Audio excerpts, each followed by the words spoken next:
Shadows dance where the moonlight fades. Rob and Miss Fab in the masquerade. The clock strikes 12, the whispers start. Echoes crawling through the dark.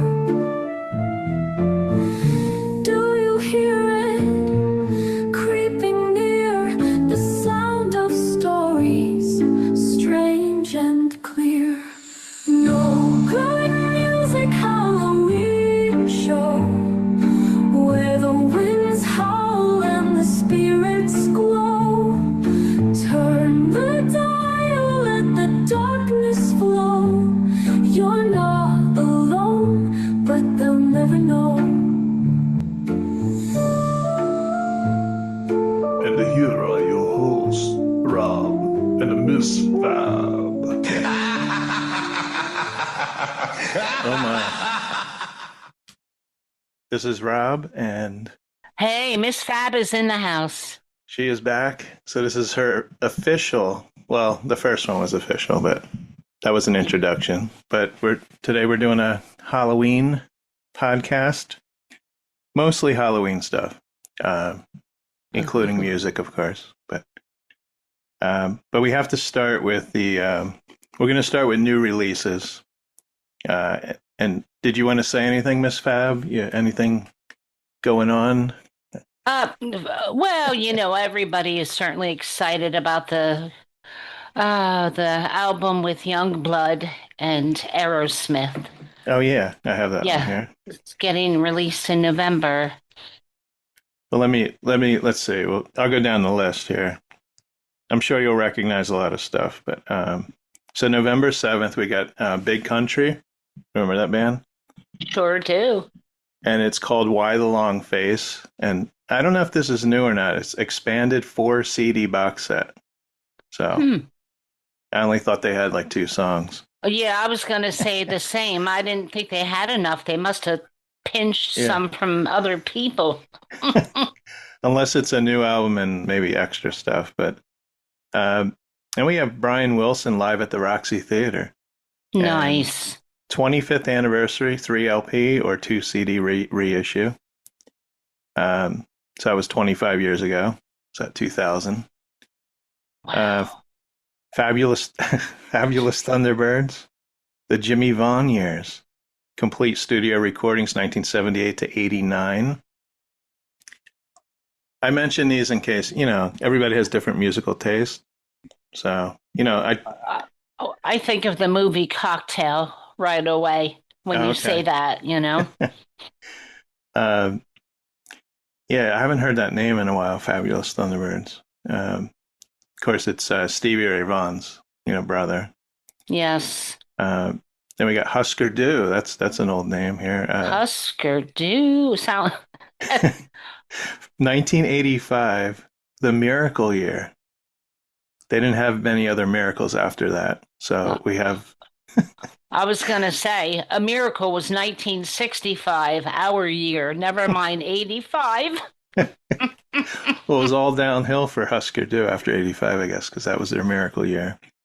2 CDs or 4 LPs. So if you're a big Husker Du fan. Jimi Hendrix. We got Jimi Hendrix, Axis, Bold as Love, expanded 4 CD Blu-ray reissue. Mavis Staples, Sad and Beautiful World with Bonnie Raitt, Buddy Guy, Jeff Tweedy from Wilco, Derek Trucks, Tedeschi Trucks, and others. This one, kind of excited. Paul McCartney, Wings, 2 CD, 3 LP, Blu-ray release. Suzi Quatro, A's, B's, and Rarities. Oh, I love her. So that's just 1 LP, red vinyl or CD. And then we have Various Artists, Revolution, Underground Sounds of 1968. Ooh. It's a 3 CD clamshell box set. Genesis, Deep Purple, Jethro Tull, Traffic, The Move, Jeff Beck, and others. And then we have November 14th, Black Crowes, Amorica. I don't know if people remember this album. The cover was kind of banned. No, refresh my mind. Well, it had some explicit, Oh, image on the front of the cover. Look it up after this. I shall. So this is the, I thought it was prepared. I don't know what anniversary this is for Amorica. I don't know when it came out, but we have a 5 LP deluxe reissue on this one too. 2 LP, have different variations. Yep. This one I'm excited about, November 14th, is Cheap Trick, All Washed Up. I love that title. Now, they released 2 songs so far. Now, they just released a single Friday, another one, and it's called The Riff That Wouldn't Quit. And supposedly it's a song they wrote 30 some years ago. And I have to say, I'm a huge Cheap Trick fan. And it doesn't, I don't know, the new song doesn't really do anything. It's like, I hope the rest of the album. Well, maybe your expectations are that of the 80s still. I know for me, if a song is introduced, I have a vision of what they were. Yeah. And when they make changes like that, sometimes me personally, I can't adapt. I want the old stuff. Yeah. Well, their last 2 albums, they had 2 studio albums and a Christmas album from like the last 5, 6, 7 years ago. Mm-hmm. Maybe from the last, I forget when the last one came out. Maybe it was 4 or 5 years ago. And, it's with Dax Nielsen, Rick Sun on drums. But those albums were great. They were incredible. Mm-hmm. They even made a statement back then they were going to release an album a year, which is probably not a good idea if you feel like you're being forced to, right, come out with an album. But they're not on a major label anymore or anything like that. So, but they still love what they're doing, and I think it's great. I just think it's great they went in the studio and we're going to have a new album. So, another band we haven't heard from in a while is The Fall. Oh, yeah. 50,000 Fall fans can't be wrong. That's a reissue. Nicolette Larson, Look in My Direction. The Warner Brothers recordings, 4 CD box set. Now, it's weird because I was at the record store the other day and I saw a Nicolette Larson album in there. Scorpions Coming Home Live. 2 CD, 2 LP set with Alice Cooper, Judas Priest, and others. Split Ends. Remember them? Oh, sure do. Now it says Split Ends, parentheses, Crowded House, and Encyclopedia with a Z. Volumes 1 and 2. 5 CD or 3 LP box set. Various artists, No Life Till Leather. A tribute to Metallica's Kill 'Em All, which was the name of their album. Members Motorhead, Saxon Testament, Diamond Head, and others. I'm not a big Metallica fan.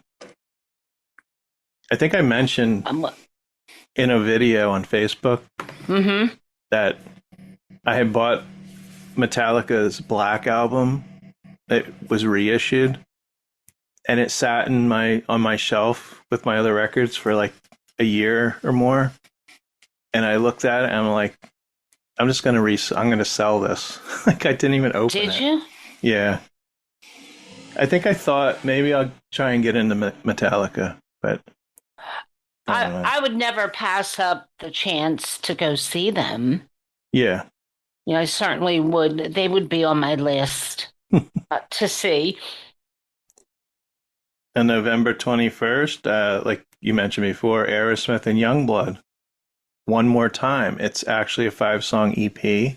Looking forward to that because we know Steven Tyler had vocal problems. He did, so it's nice to see him back. And I think he was back for the Ozzy's last. He did. Concert. He was. Yeah. I know. I think people were shocked to see Steven Tyler come out because haven't Oh, seen him in a yeah. while. Because, everybody thought with the news the way it was that he was done. Yeah. He packed up his scarf and his microphone, and that was the end of him. Yeah. So it's nice that he has 9 lives as well. hmm Yeah, I don't think I don't think he wants to tour. Touring's like grueling on your voice so even going in the studio, this is exciting to hear, I'm interested in young blood, and I probably won't listen to this till it comes out, I'm sure if they release a single before then, we're going to hear it anyway, but now we had the Beatles. We usually can't go a podcast without talking about the Beatles. Anthology. Yep. Anthology 2025. This is an expanded 8 CD, 12 LP box set reissues. I think this is back in the 90s I have the original anthology when it was on TV.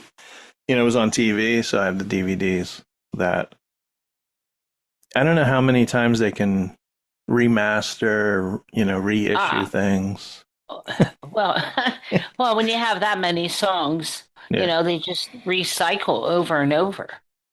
I always think, some people can hear better than others, as far as little things in songs, especially, it depends on your stereo system or, if you're listening in the earbuds, you're not going to hear much of a difference. Right. But I'm gonna tell you the first Beatles album I bought was that blue album it was a compilation from one year. I don't know the exact years, but they had a red album and a blue album. Yes, I was gonna say, yep. And those were the later songs. But I bought the remastered of the blue. I think it's on 3 LPs, and I have to tell you, it's incredible.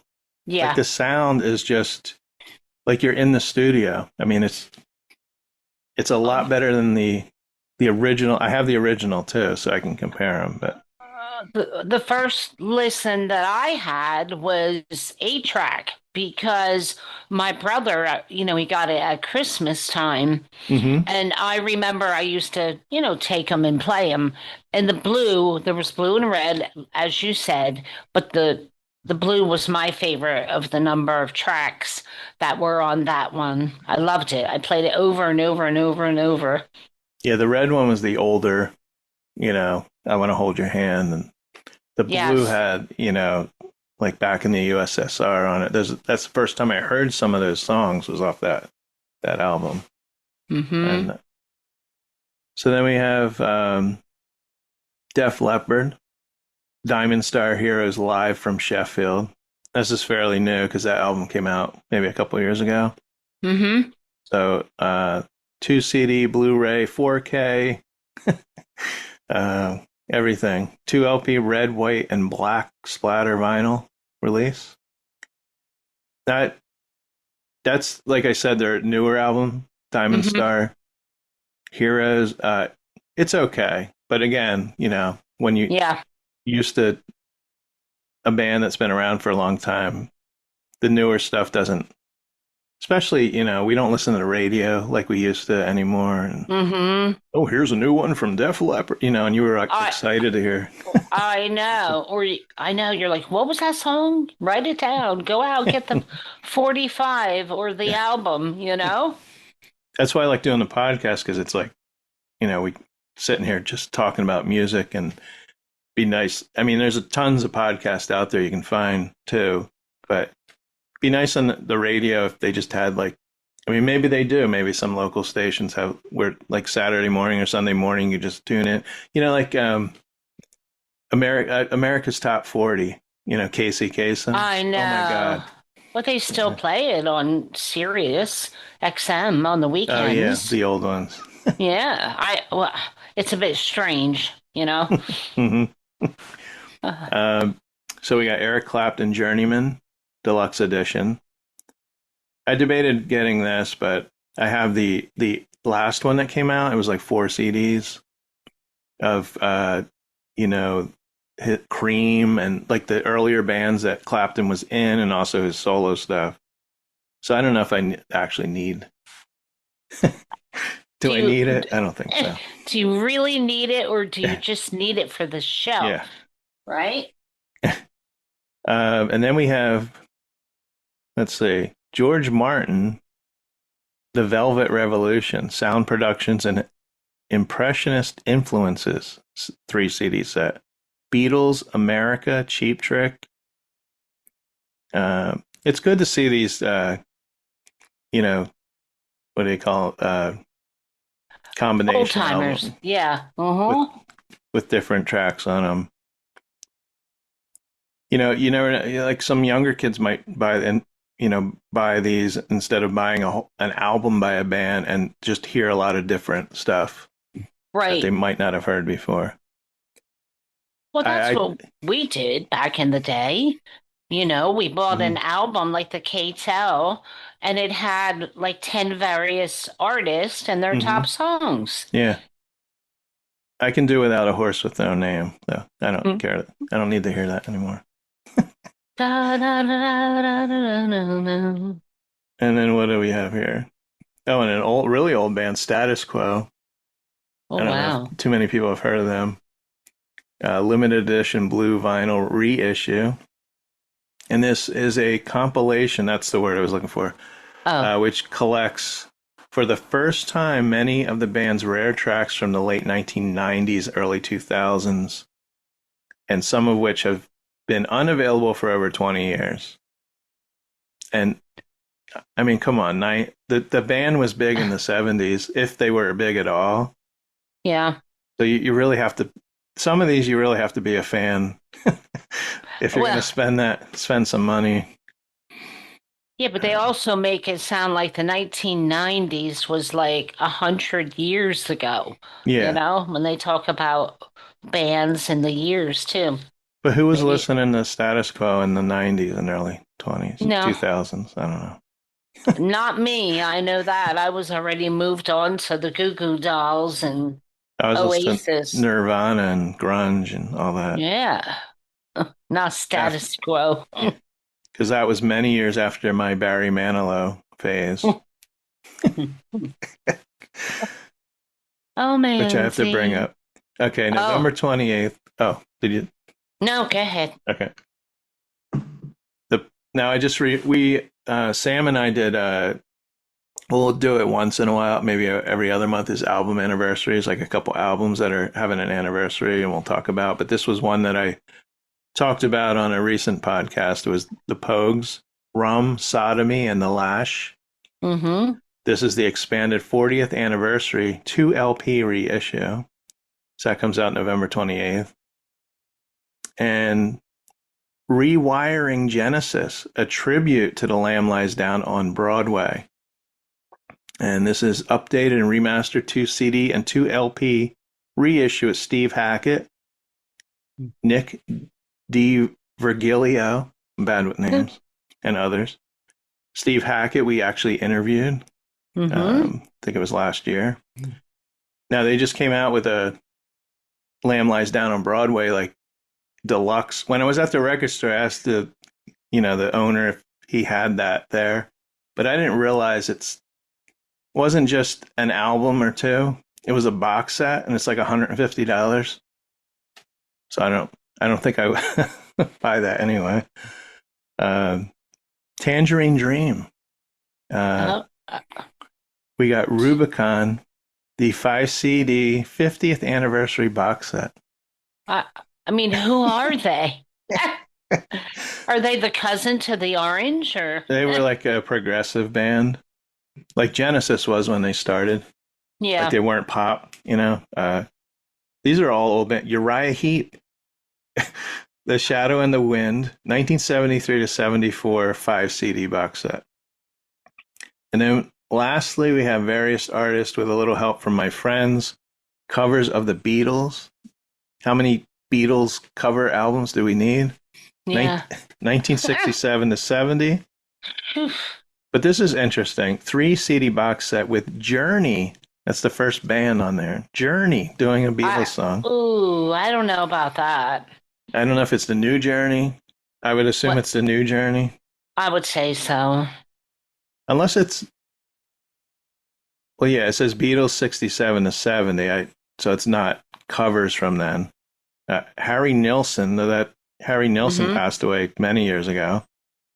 Maybe these are old cover songs. I would say so. Oh, yeah, Billy Preston, Richie Havens. Oh, they're Okay. gone. Yeah. So that might actually be interesting to hear. Like maybe these were out of print or not released on albums. That would be. So it's got to be Journey with Steve Perry doing the Beatles. I don't know what Wow. song it is. You have to check that out. So that does it for new releases. I don't know if you had anything else. On the new, no, I just mentioned about Aerosmith and Youngblood. I'm very excited about that because I love this kid. I love him. Yeah. I just think he's great. And I was told by Joanne I can't mention Tail Swift. I can't mention that person. Oh, But what I do want to mention is Madison Cunningham. I don't know if you've heard of her. Her last album came out like 3 years ago called Reveler. mm-hmm. And I love that album. Matt and I love that album. We actually went and saw her where did we see her? I think we saw her in Jersey City Mm-hmm. at this new, called the White Eagle. And it's just one of those clubs where there's no seats. You know, there's a bar on each side, big open space, stage. But I don't know why, like, why isn't there a list of new releases that have, like, she won a Grammy, right? Like 3 years Right. ago. I didn't know she had a new album until I look, because Fridays I look at all the new albums that come out. Mm-hmm. Mostly they're not, you know, I skip the rap and the, and that. But I Yeah. saw she has a complete new studio album I didn't even know about, wasn't even on any of these lists that I look up. So why? Why? Like, I mean, guess you can't have everything on there, but Well, I guess unless you follow them on social media, you know, a lot of times you're not going to know. yeah, that's true. Yeah, and I listened to after. It's one of those albums I think I need to listen to a couple more times, but because I think because I like the last album so much, like almost every song, then like you said with Letdowns, like maybe, you know, I was thinking it would be as good as that one. Right. This is a little bit more toned down. She's kind of folky, it's hard to describe. She's not pop. She's more a singer-songwriter, not Mm-hmm. country, but, you know, anyway. So we're going to move on. We have an article about OZZY, which is, I always think OZZY and Halloween. So Of course. we're going to take a little break, a very short break, and we'll be right back.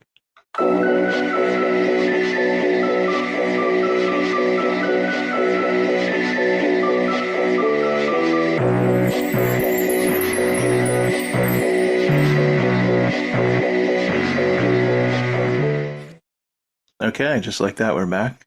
We didn't really go anywhere. I took a jog around the block.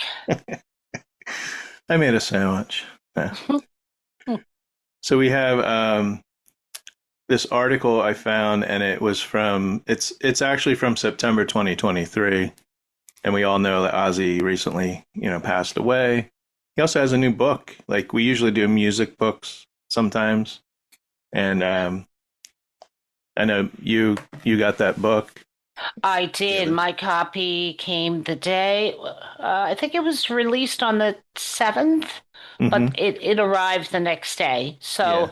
I'm very, Last Rites is the book, and I'm anxious to start digging into it.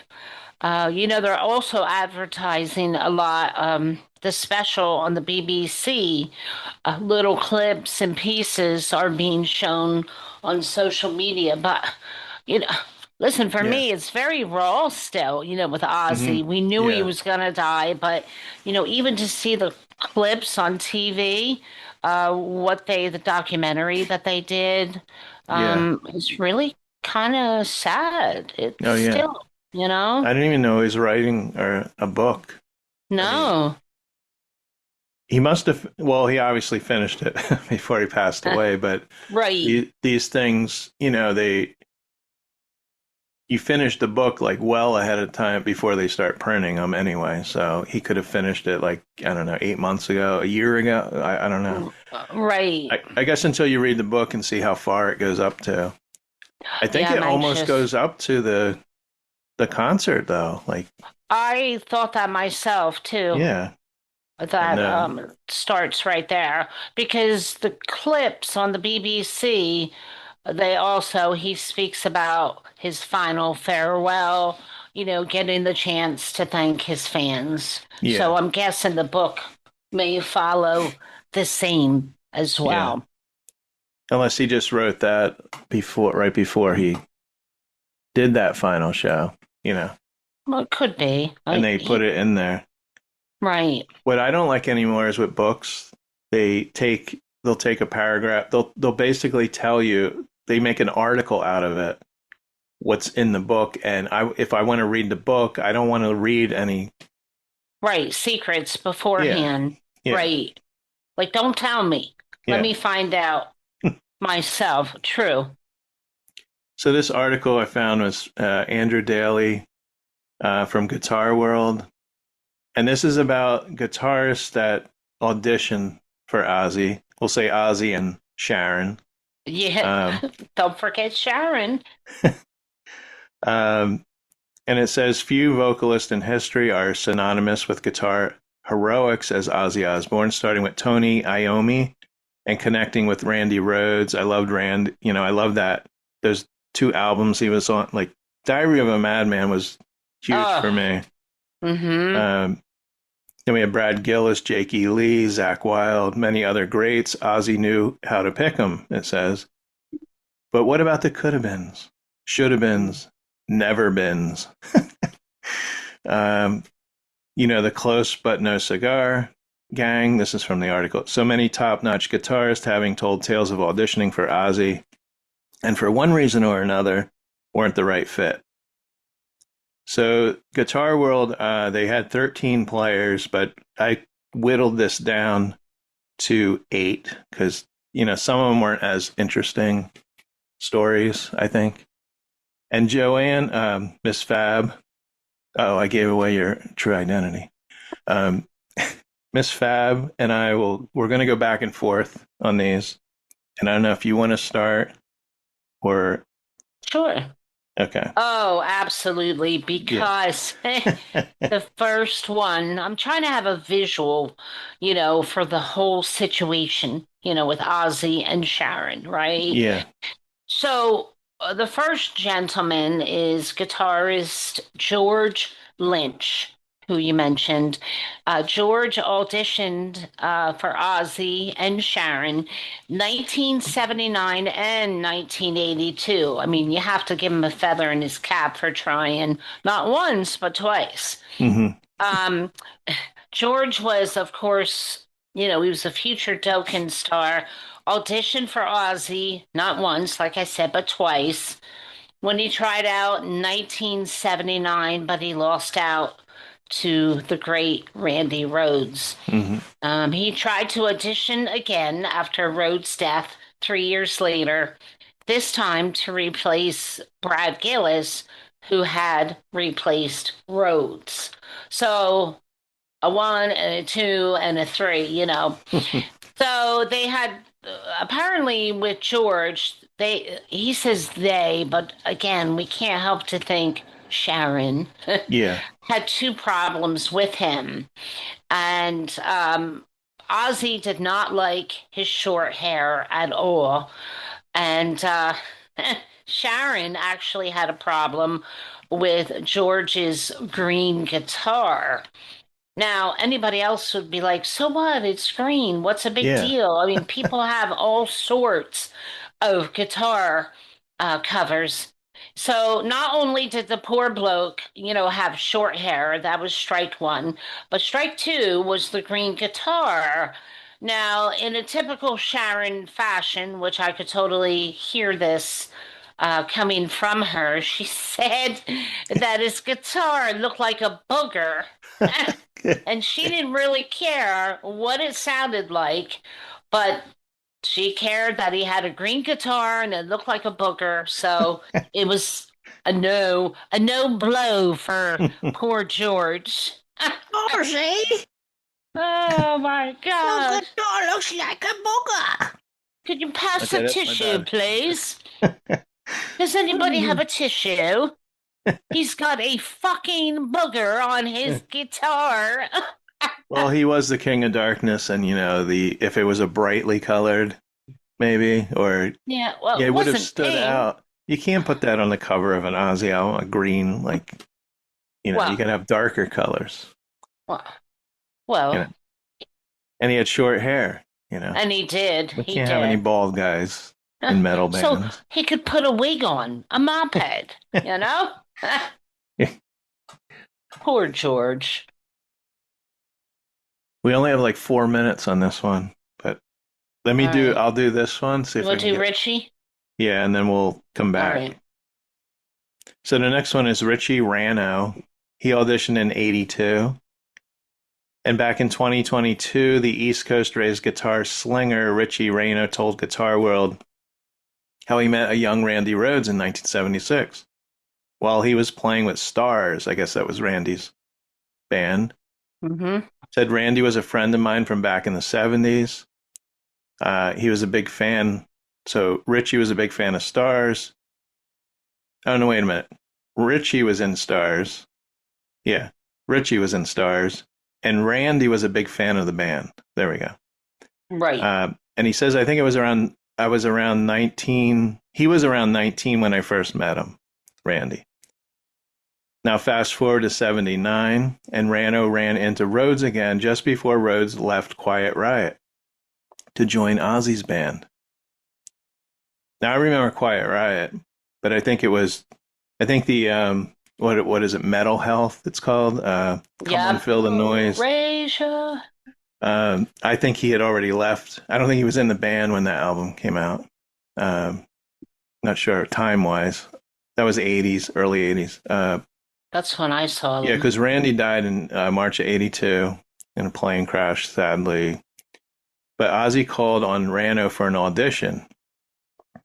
And when the first two Ozzy solo albums came out, he says, I didn't realize it was the same kid, Rhoads, on guitar. I learned Crazy Train, I Don't Know, Goodbye to Romance, and Over the Mountain. I was trying to play as much like Randy as I could, which wasn't easy, but it went great. Don Airy told me I was the first person to audition, and I felt like, we can't say this word, but okay. I'm in a bad spot here because you never want to be the first, and that's true. If they were auditioning all these people, but ultimately Rano lost out to Bernie Torme, who wasn't long for the gig. So Bernie didn't last too long. And that was Mel Torme's son. No, I'm making that up. You're making that up now. I've never. Well, how many times do you hear that last name, Torme? True. Torme. I've never met a Torme. Do we know if they're actually related? They could be. Our listeners can look up Bernie Torme. See if he's. They probably don't even know who Mel Torme is. I was gonna. Yeah, I know. True. So next up is a guitarist named Vito Bratta. As we just mentioned, a nice Italian name. Just let me have a bowl of meatballs at Vito's like place. Being the Godfather. That's right. I love it. So a lot of people, he's one of the less talked about would-be Audi shredders, is New Yorker. Now, that does not surprise me. Mm-hmm. Vito, who said back in 2023 that he had a brush with the Osbournes while Brad Gillis was still in the band. So Vito said that somebody sent me, now this is old school, somebody sent a cassette of me doing the set. I'm sorry, but that just cracks me up, that somebody sent a cassette of me doing the Sabbath stuff to Ozzy's people. He even hear the New Yorker, to Ozzy's people. Brada told Guitar World that revealing this information for the very first time, and then, if I remember right, he said it was probably Sharon, but I can't be sure. She called me saying, "Hey, we like your tape and we want you to come down to the Ritz and play." Sure, I'll be right down to the Ritz Carlton any moment, right? But Brada never got the chance to audition properly. He botched the opportunity over the phone while with Sharon. That's very typical. First impressions mean the world, don't they? I told her, sure, I can come down. What songs do you want me to play? She tells me, do you know anything from Ozzy's 2 solo albums? Oh, I told her no, I don't know anything. I did love Randy's stuff, but I didn't have the time to sit at home and learn it. I never got around to it, he said. At this point, it's going really great for you there, Vito. At this point, Brada knew that he blew it. Her voice was getting higher and higher, he said. I told her, you want me to come down there soon, but I don't know the stuff yet. She said, how long do you need? I told her, give me a week. She said, okay, maybe you're right. It's not a good idea. And she hangs up and I bang the phone down. Ultimately, Brada went on tour onto stardom with the White Lion, but it sure would have been really cool to play with Ozzy, he said. God almighty. I remember being frustrated. I felt like, up. This was the shot, he said. Well, guess what, Vito? 3 strikes and you're out, because even a lay person as myself can review that and say, oh, are you an idiot? I mean, you get the Well, opportunity, right, of a lifetime, and you... Well, if he was a great guitarist, or he could have said, yeah, I know those songs, and then learn them. Exactly. They aren't easy. I mean, I play guitar, but I'm nowhere. I can play Bob Dylan, but but I can't play the intricate stuff. I think he already knew his fate from day one. So next we have a woman who auditioned. Yeah. She submitted a tape in '87. Jennifer Batten says she can play with anyone. Her work with Michael Jackson and Jeff Beck is a testament to that. But Ozzy disagreed, as Batten told Ultimate Guitar in 2022. I remember before the Michael Jackson thing came up, I was trying to get an audition with Ozzy. They were auditioning everybody in LA at the time. And I know my audio got to the right people, and I didn't even get a chance. So she played from '87 to '97 on all 3 of Michael Jackson's world tours as lead guitarist. So she wasn't, I don't think she was on the studio recordings, but she was a touring guitarist. And she says the reason was simple. She was a woman. Sharon probably didn't want a woman guitarist in the band with Ozzy. I don't know. I don't think that would matter. If anything, I feel that Sharon would, cheer the woman on. I don't know. We're not in the head of Sharon Osbourne. Yeah.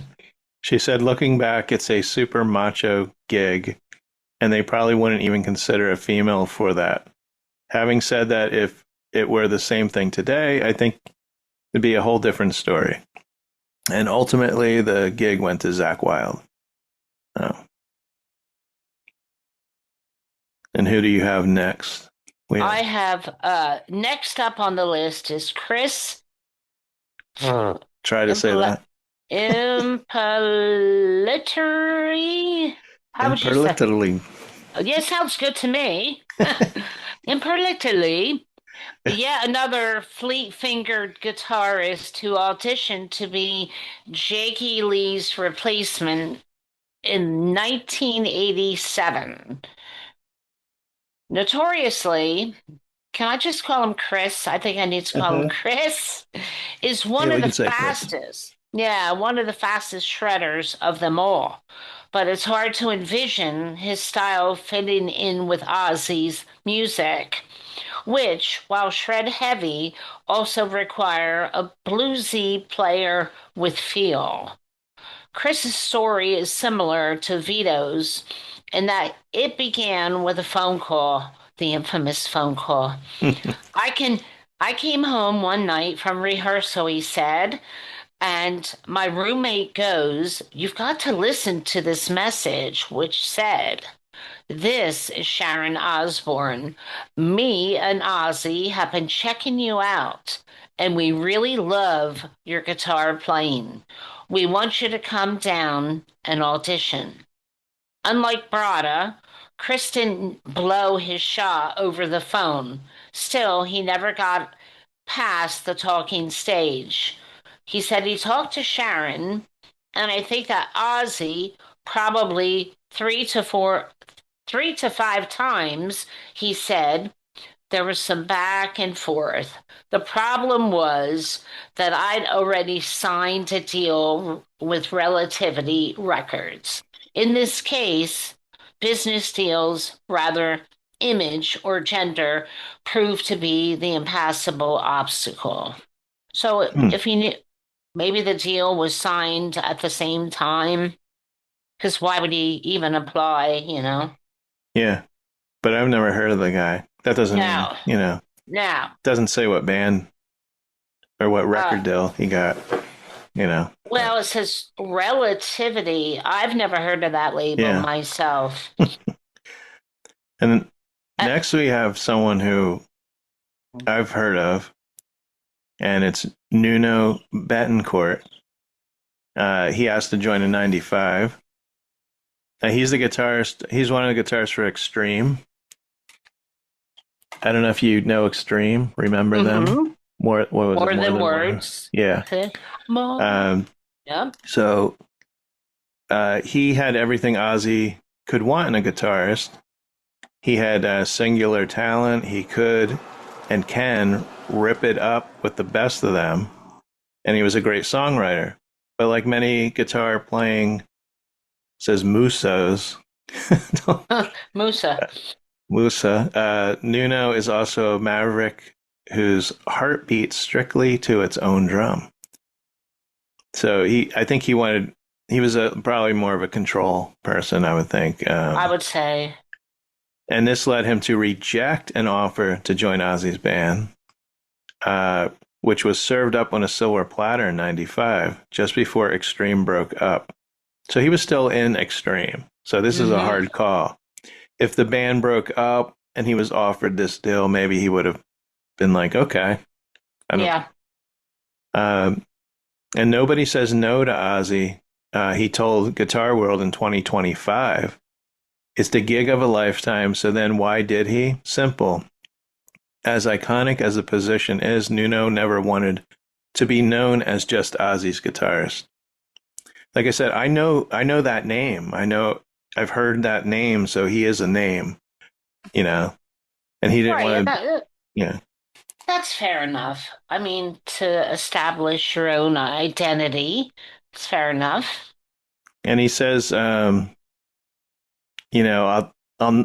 never reach it. Probably becoming Randy or Edward. I think he means Eddie Van Halen, maybe. I would say Edward, Brian May, or Jimmy Page. You have this mission to carve your own path, whatever it is. So, right.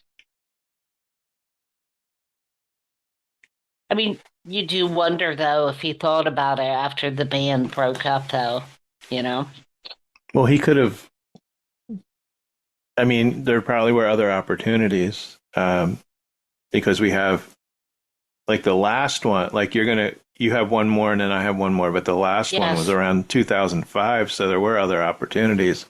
He probably could have, unless Extreme got back together or something. He just didn't want to. He wanted to do his own thing. Yeah. You know? Some people don't want to be locked into, and you're pretty much under other people's control. Like if you're in a band and it's not your Exactly. band, it's Ozzy's band. So And you do as I say. Well, what Sharon says. I don't like your green guitar. You look like a bugger. It looks like a bugger. Somebody pass me a Kleenex straight away. Straight away. I need a Kleenex. You bloody bastards. What did you even send him in here for? You know I don't like the color green. Oh, shall I go into the next one? your husband's probably wondering what's going on. I know. He's in the other room with two dogs, probably sound asleep to a movie. I warned him before this started. I said, that dog of yours, Yeah. that collie barks at a leaf, Oh, Charlie Pants. Well, the next gentleman is Richie Kotzen, and he auditioned and he was asked to join after Steve Vai didn't work out in the year 1995. If the sometime Poison, and here we go, Mr. Big. I had a friend that loved Mr. Big. Mm-hmm. If the sometime Poison and Mr. Big guitarist Richie Kotzen is to be believed, in 1995, after Zakk Wylde had departed, an attempt to record with Steve Vai didn't work out. He was asked aboard the good ship OZZY. The good ship OZZY. I got a phone call, he said, from my manager. Kotzen told Metal Sludge in 2014.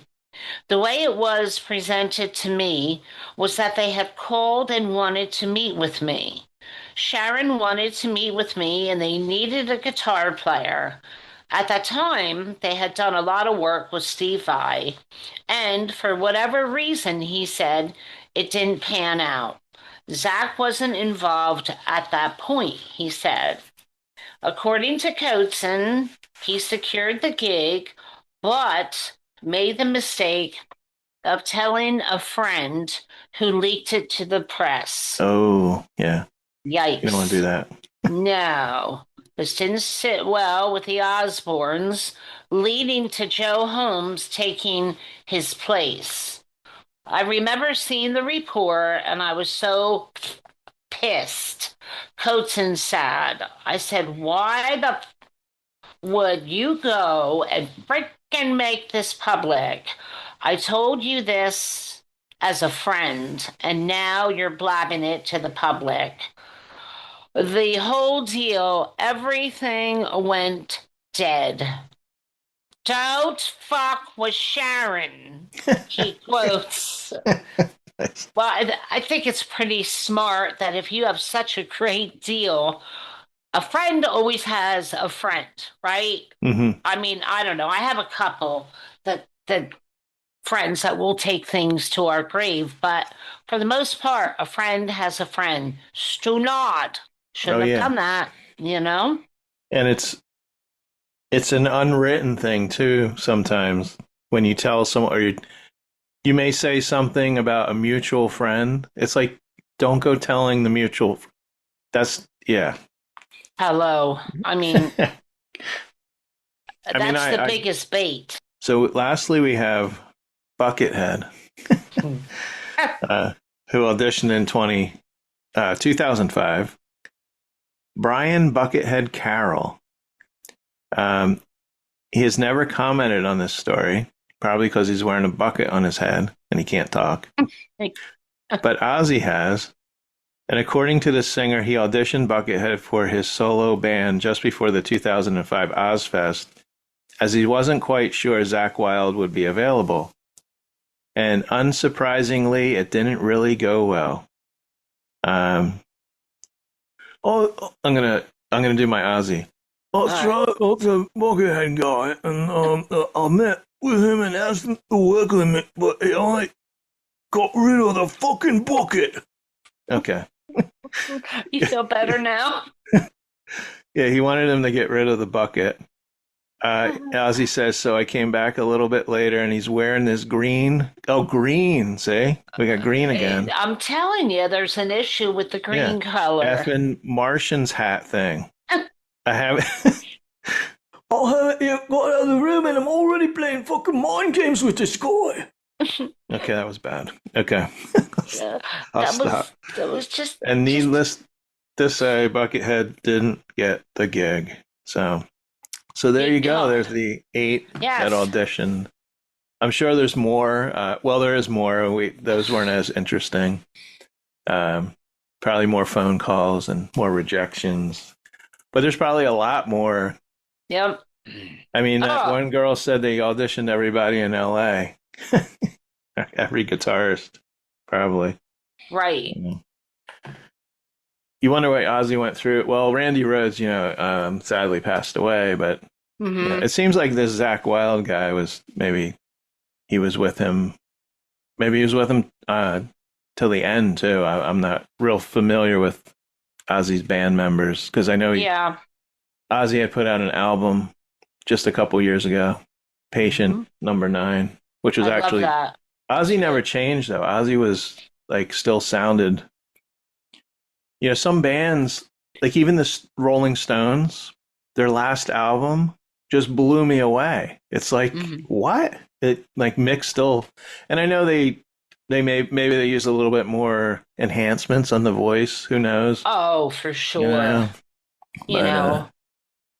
mean, they're going to be like Ozzy went to the end.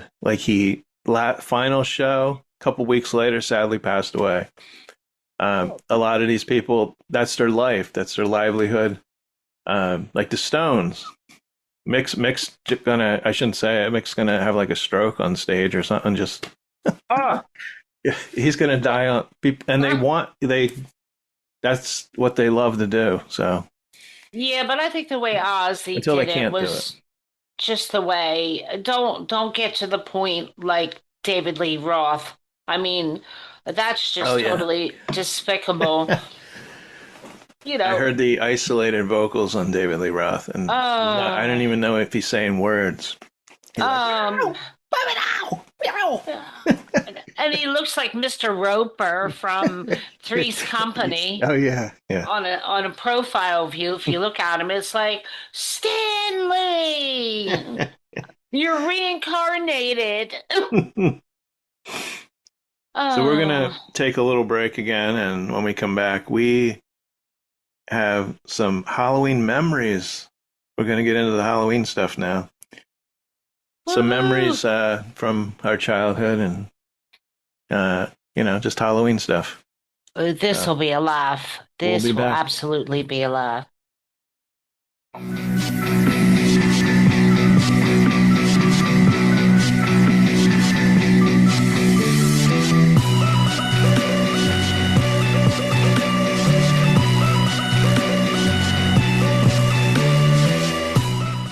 Okay, we're back. So Joanne and I are almost the same age. Our birthdays are around the same time. And we're coming up on our big, birthday. Ooh. But, so we grew up in the same town, Phillipsburg. So I don't know, we don't have exactly the same memories, but I don't know if you want to start, or we can kind of riff. It doesn't. I mean, we can date back to our first costumes in the 70s. I just happened to see an old my phone can tell what I'm thinking, okay? I'm Hmm. thinking about all these old Woolworths advertisements, right? On Halloween season. Yeah. And then the next day I go on my phone and I'm like, what? Here's the old ad from Yeah, it listens. 19, I know, like 1978, the lady. Now, mind you, we don't have Woolworths anymore here in the Yeah. US, but over in the UK, they still have Woolworths Oh, okay. slash Woolco. But I know for me, like the Halloween season started when, first of all, your mother got all the goods to make the scarecrow, the jeans, the flannel, the plastic, pumpkin head, that was the Hmm. star. And then you started to see the adverts on TV, right? And I was like dying because they had all the costumes, different variations, boy, girls, and the prices from 1978. So we would have been 12, not yet 13 Hmm. for Yeah. you and me, because we're in December. But the costume ranges were $1.83 Yeah. to $3.99 for a costume, Yeah. which totally, decreased our oxygen levels for sure. We know, it did that to us. Oh, yeah. So they were mostly, it was a plastic mask, and then the costume itself was probably a plastic, you know, flammable. Yeah. Um, when you're 12, if you're smoking, you don't want to drop an ash, Don't on you. light matches. Yeah. But I have something here because the big costume company and was Ben Cooper. And you can go on eBay and you can still, people are selling these for $300-400. It depends on what the character was in the box. Like, I think it was great. You go into the store, and I don't know where we went to get the costume, but they had boxes and they had Hmm. sizes. It was probably small, medium, large. I don't know. Right. And you could see the mask through it. Um, Yes. Now, I'm trying to remember like who I was. I was probably, it probably would have been the Hulk, or it probably would have, I don't know, might have Superman. been Kiss even. I was really into Uh, Kiss. you you Um, think you think I think I did. I think I might have. Well, this is my funny story because I was so into Kiss, and they would have the Kiss makeup. But my mom was not one to make costumes, I have to tell you. hmm Uh, the only costume she made for me, probably, and I helped, and I just found a picture. It was with the Cub Scouts, and it was a circus that we did. And I can't tell you if it was Halloween or not, but I was a clown, and I had a grocery bag, a paper bag that I painted the face, cut out the eyes. I have the picture here. Now I know our listeners won't be able to see it, Let me see this thing. but this is from What year? 1974. Oh, so you were 8. Oh, Let me I see. can't Well, wait, up a little. see that. Oh my gosh. That's me, and Look, this is me over here. I can't I see it. with I the see it. pointing the gun at it says Rodney. I don't even know who. Who's Rodney? I have no idea. So I have like baggy pants. Maybe they were my dad's pants. I don't know, with patches on them. Now my mom did sew some stuff, Did so she? she Bless probably her. sewed the patches on. I don't know how I came up with the costume. I got white gloves on. Well, And I painted. I remember I painted the bag white and painted the mouth on there and everything, and put the hair on, which is probably yarn. yarn.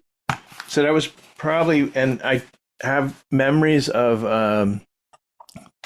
I wanted to be a hobo one year. hmm I think everybody was. Yeah. But back to the masks. You know, Ben Cooper, I have something here. It was in the 60s and 70s. It was Ben Cooper. It was one of the big three costume companies. There was actually three. Collegeville and the H. Halpern Company. And I don't know exactly who made what. Let me see here.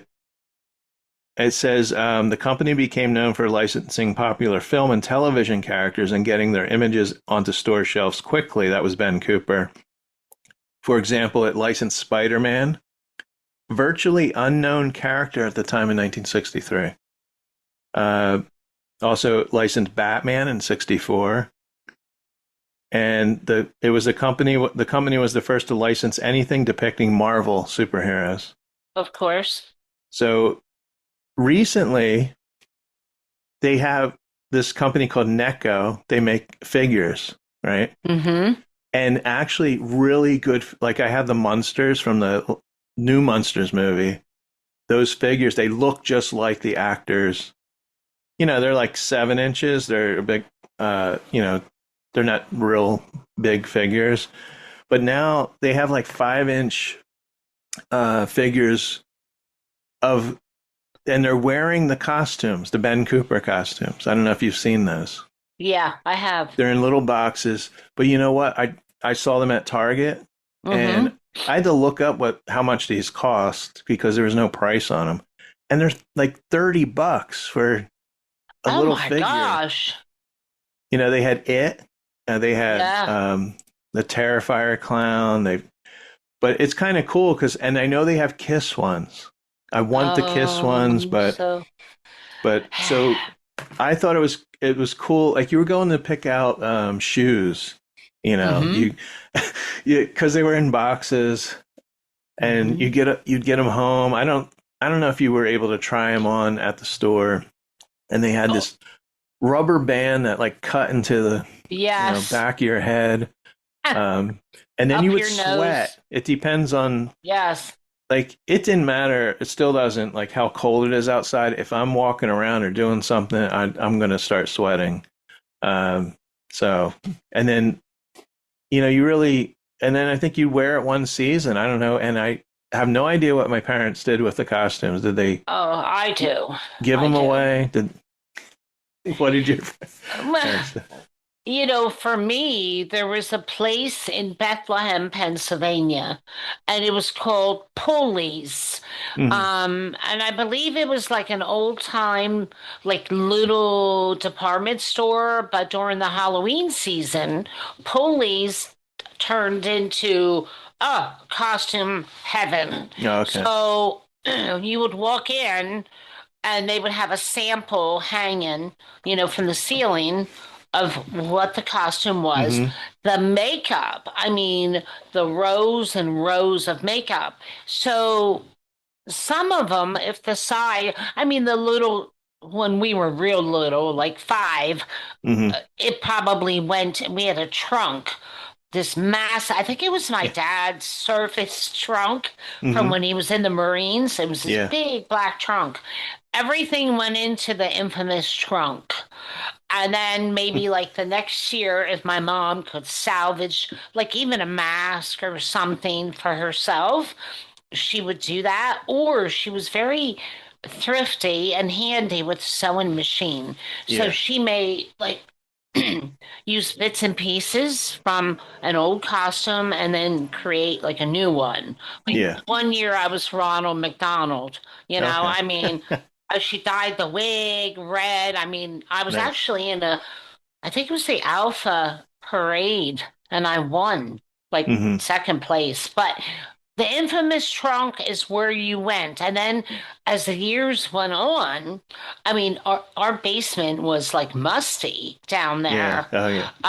So you took your chances whether or not we had a cedar.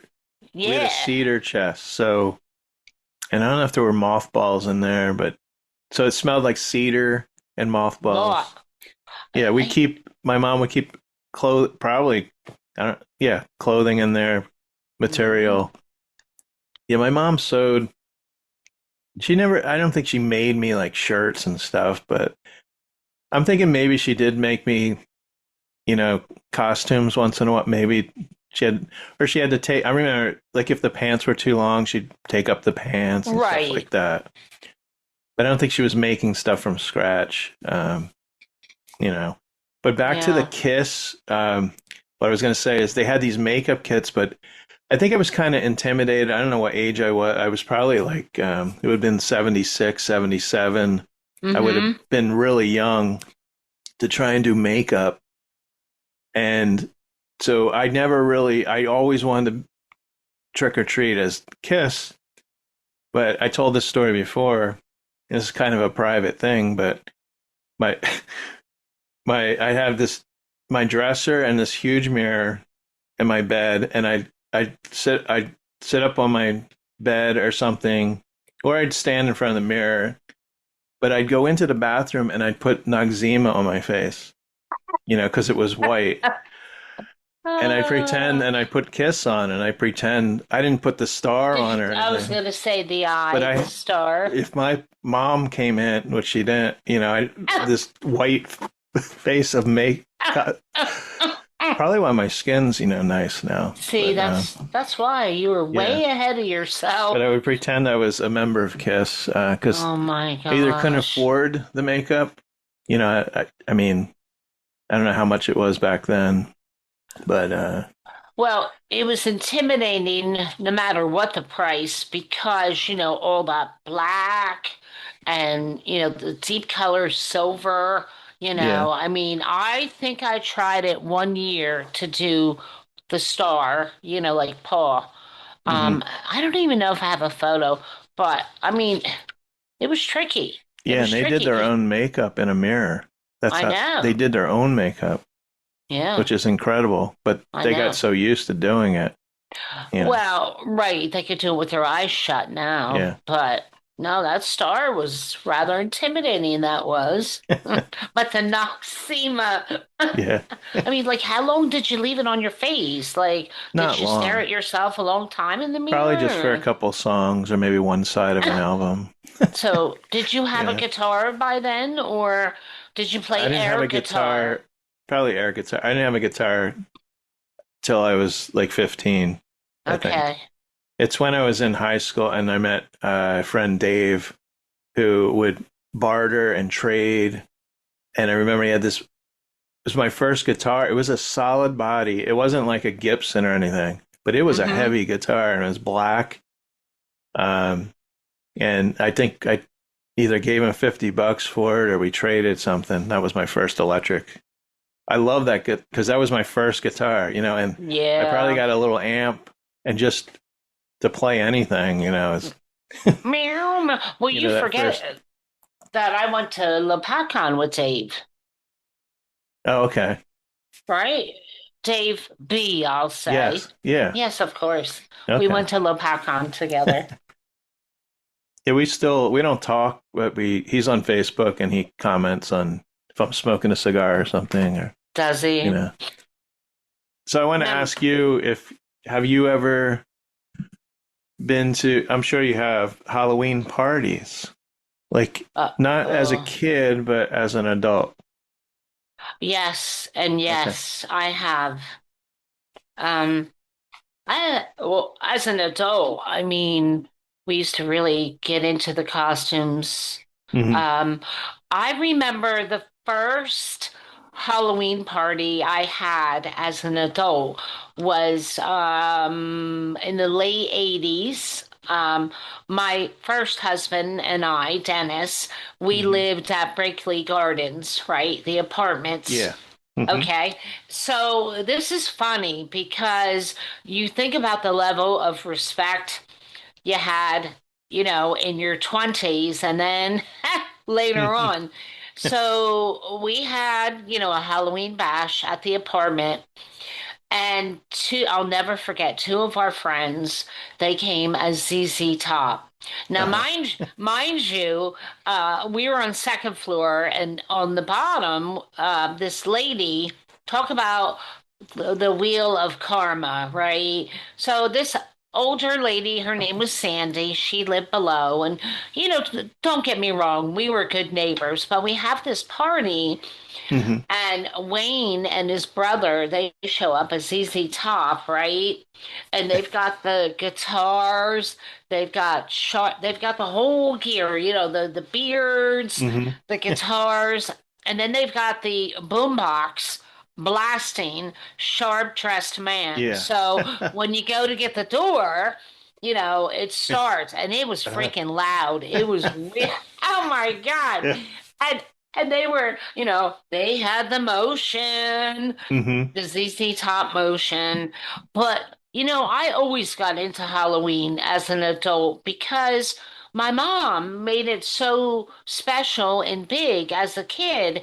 And my mom even got a kick out of going around when trick or treat was over. She would go down in said trunk, in the basement. She would dress up, Hmm. and she would go to like my grandmother's, a neighbor friend, and they would have to, guess, oh my God, is that you again, Joan? Uh-huh. But she got them every year, and I loved the adult. I used to, well, back then we didn't have the internet at our Hmm. fingertips, right, to look up games, but I would read the Easton Express, Hmm. and magazines, Good Housekeeping, and get ideas and stuff that we used to do. Yeah. And yeah, I enjoyed it a lot. One year, four of us, we got, we were beer bottles, right? And I ordered the costumes, somewhere. And we had to stick, it was so funny, the top, because it was a bottle. And the top was all flippy floppy. And we literally had to stuff newspaper in the neck of the costume Oh, yeah. because I'm walking around telling the guys, hey, guys, there was two guys. Let's see. Well, there was three guys, three girls. And I'm like, hey, guys, it looks like you need a bit of Viagra over there. Yeah. Your neck is kind of dropping just a Hmm. Your bit. little limp. I know, but we used to go. I think we won that year, for the Hmm. 6 pack. So yeah, how about you? What about you? Did Well, you? my one friend, Steve, I think he still has Halloween party. He's, big into Halloween and Christmas. Um, but I'm thinking back to probably it's a long time ago. My last Halloween party I was at Steve's house, and I think we were living there. So it would have been 1990, 5, no, yeah, around 94 or 5. Yeah. No, no, wait a minute. 90, no, 90, 91, 92. That's what it is. Because we moved in with them, with my friend Steve and his friend before we got our own place. But Sue and I were Elvis and Priscilla appropriately because Oh, cute. I had made an Elvis. I got white pants, white shirt. I put sequins on them. I made my own suit. I don't know where it is now. I got rid of it. And I always had an Elvis wig, glasses, scarf. And I remember I did dress up at work, and that was probably the last year I dressed up at work as Mhm. Elvis. I went into town in Clinton, little, Main Street, just one block, storefronts, and, walked around as Elvis. I remember there were a lot of people in town, and there was a bridge you had to go over. I had to go over to get back to the shop. I remember Mhm. turning around and just waving to everybody. Because, and we had in the window of the shop, the little shop, the owner put Elvis is here or something like that. So that was pretty funny. Or Um, Elvis left the building, right?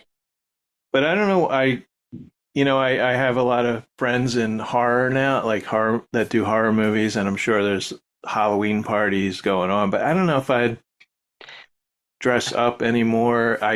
My boss and his wife, when I was probably in my 20s, Mm-hmm. and I remember they would go to their neighbor's Halloween party, and I thought they were like, we're much older than them than they were now because they were probably only in their 40s. like 45, but still I thought, what are these I actually thought it was great.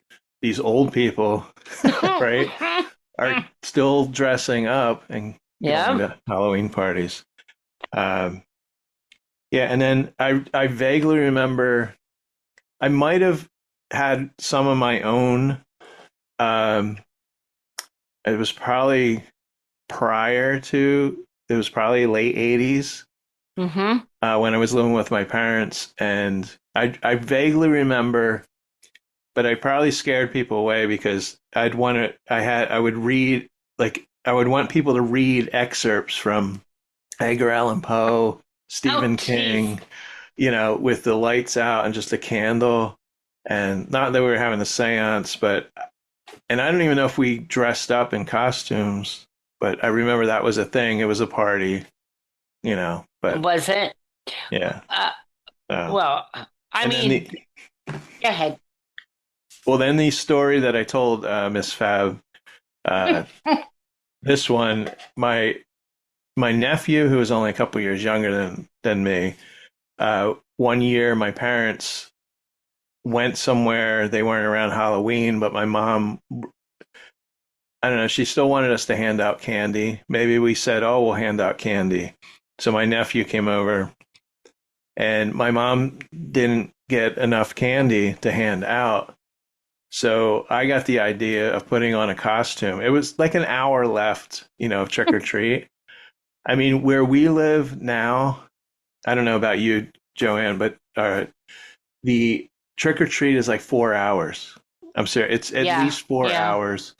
Back then, I think it might have been 2. 2, like 7 to 9 or 5 to 7. And that was, doable. But now it's 3 to 7 or something. So anyway, I put on a costume. I must have had it because I always have, even now, I have wigs. I don't know why. I do like dressing up, I guess, but not going to a Halloween party.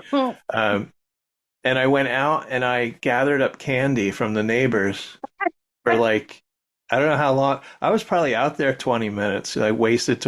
I don't know if we turned the light off, and then I came back. I couldn't have had much candy, and then we rehanded it. I mean, I have this vision, right? All right, you say that you have costumes laying around, right? But like you being the honest type of guy that you are, right? I have this vision of you saying to your nephew, oh no, what are we gonna do? And then going into like the spare bedroom and pulling off, the top sheet, and saying, give me the scissors. Well, I probably had a mask. I think I had an old man mask at one point. But even now, I have a Spider-Man that I broke out a couple weeks ago. I saw that. A cigar. Yeah, that's not AI. Yeah. I was actually Spider-Man. That's the real deal. But down here, though, I know your location where you are. You get bombarded, with kids because you're like right in the center of it all. Now here, it's quite disappointing because. The first year we had a few little ones that lived on my street. And then the second year, I think we had one.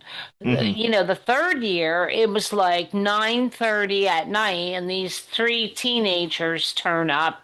As I sit down to finally eat dinner at 9:30, at night, waiting. But this year, the joke is on them because we're going to the OZZY tribute show on Halloween. So, so we'll you have see. the lights out. Yeah. The lights are out, baby. The lights are out. We put the bucket out on the porch. But a couple times that someone's emptied the entire thing. But once we run out, we run out, But Right. But with our dogs, and I mean, probably you have the same thing with them barking, and they also have the trick or trunk here, which is which isn't the same. But no. The one last thing I was going to say is I also loved going to this. I think it might have been Party City which I think maybe there's still some in existence. The one in Phillipsburg, I think, went out of business. Closed. Yeah, it did. Jeremy worked there for a while. Oh, did he? Oh. So I loved bringing my son there. They had all the costume, like on the wall, not the costume itself, but a photo of the costume. Yes. With different numbers, different combinations of accessories. They had a ton of stuff. And I loved the excitement that my son had, picking out his costume, because we let him just, my wife doesn't sew, I don't sew, so we're not making, we never made, I think maybe in the beginning we might have made costumes or maybe when he was stuff. little. Yeah. Yeah. But that was a big deal, like you said. The same with me at Pooley's way back in the day. Wow, you looked on the wall, you saw the whole ensemble, and you went, yeah, I'll take that one, Yeah. But I don't know. I mean, I think the accessories were just as exciting as the actual costume, Yeah. itself. We all had to have the wax lips, a pack of those. And who didn't have a pack of candy cigs, Oh, yeah. Oh my gosh. But you say that, and then you think about the treats, how they are today versus the way the candy was back when we were kids. I don't know about you, but we had neighbors that made homemade caramel apples Yes, or yes. homemade. We did too. Yeah, the popcorn balls, The right? Vangelis on the corner. We always knew. She would bring everybody you come into the house. She had a dining room table with all the candy apples, like hundreds. Yes. I don't know if there were different flavors or that, you'd almost break your teeth on. Well, of course, I couldn't eat them now, No, I'd I lose wouldn't a tooth. either. But I would cut mine up, Yeah. But even the size, I remember my grandparents, they always had a tray, and they'd put the assortment on the tray for each batch of kids that came in. They were really OCD about, the Reese's went in the first line. The second line was the Milky Way, right? But the sizes were massive. We had a freaking full size candy bar, and now they call it fun size, right? Well, what is so fun about a gypped, Snickers being the size of my pinky, Yeah. We had neighbors that would give out full size or even oversized, like Hershey bars and so. And then you yell down the street to all your friends, don't forget to stop here. They got the big ones. Oh, man. So we're gonna get to our music top 10. Yes. We're gonna take a little break again. We'll be right back.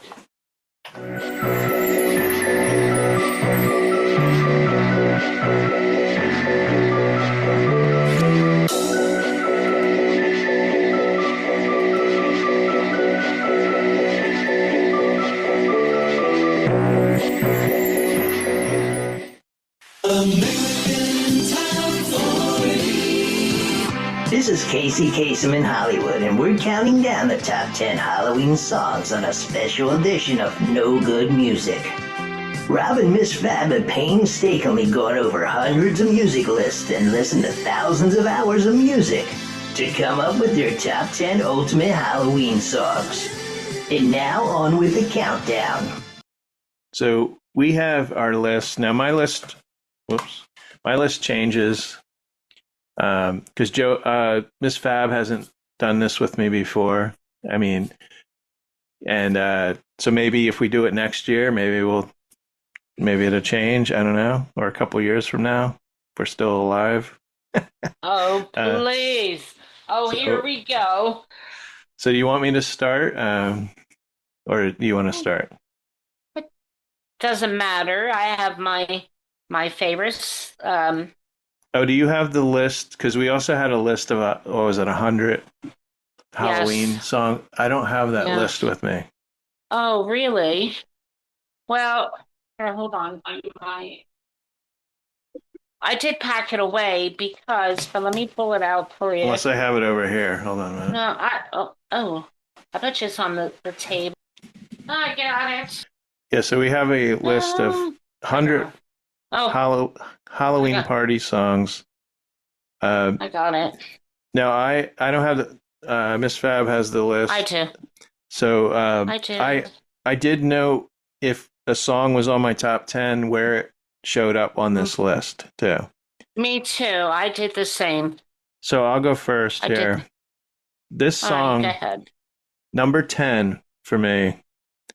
This is a very odd song, and I call a murder song, maybe. We don't know. And if you've heard this song but never listened to the lyrics, it's actually kind of a shocking song. And it's also shocking because it's Helen Reddy. And it's Angie Baby. Do you know that song, Angie Baby? Yeah, and when I saw it on the list, I'm like, there ain't no way to da da da. And I'm like, Angie, baby, how did that? But then like you said, you listen to lyrics and you say, oh, okay. Yeah. So Angie, I have a feeling maybe was homeschooled, the character in the song. There's a line, you're a little touched, Angie Baby. Which I, looked into, and maybe the lyricist was saying she was mentally disabled, maybe a slow learner. Uh-huh. That's what they little touched. She has no friends, but only the music she listens to. And her dad comes in and tells her to turn off the music. I'm serious. Listen to these lyrics. So she pretends like she's dancing with her lover. But once the music is turned off, she's all alone again. And there's a twist. Here's the lyrics. Stopping at her house is a neighbor boy with evil on his mind, 'cause he's been peeking in Angie's room at night through her window blind. I'm serious. These are the lyrics. Oh. So this dude, he's seeing her dancing by herself, and her folks have gone away. Oh, he says, I see your folks have gone away. Would you dance with me today? I'll show you how to have a good time, Angie Baby. Yeah. Oh. So he walks into the room and the music is really loud, but something weird happens. This is like Twilight Zone stuff. As she turns the volume down, he's getting smaller with the sound. It seems to pull him off the ground towards the radio he's bound, never to be found. He goes into the radio. So she's collecting people. I'm serious. Oh my gosh.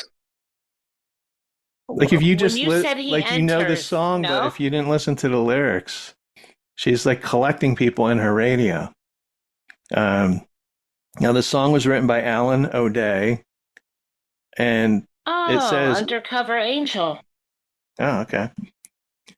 And originally the character was portrayed as mentally slow, but while writing the song, O'Day showed it to his therapist, who pointed out that the character's reactions in the song were not those of a mentally disabled person. So O'Day changed the lyric from slow to touched, and the character's image changed from being mentally disabled to being crazy. So. Oh, yeah, listen, if the person is shrinking in size and they're going into a radio, I would say that's a bit mental. Yeah, there's some songs from, like, I don't know what year this was. Probably from the 70s. Definitely. Now you definitely put, I think it was 26. Yeah, that's 26 on the list. Yeah. Helen Reddy. That song, yeah. And we heard that song how many times as kids? Having no indication. Nice ballad. Oh, yeah. That ain't no way to treat a baby, oh, Angela. Yeah, and she's dancing to the music. Oh, it sounds like Oh, it sounds like actually, yeah, Alan O'Day, he sang that song Undercover Angel. That Okay. was it Now was we're gonna have to popular in listen the to Undercover 70s. Angel. There's probably some hidden We meanings. will. We'll see if there's any hidden lyrics in that one, shall we? Oh my So what was God. your number 10? All right. So mine was actually, they're all great, but let me go back and tell you, well, I went backwards. I went my number one and so forth. But my number 10 would be The Twilight Zone by Golden Oh Earring. yeah, yeah. I like that song. We knew them for that and Radar Love. Now, I mean, first off, kudos to the band because, well, the lead singer just passed away not long ago from Oh, okay. ALS. Hmm. But here's a Dutch band who they were together 60 years. Yeah. Now, we don't vision that. We just hear the decade that we knew. Um,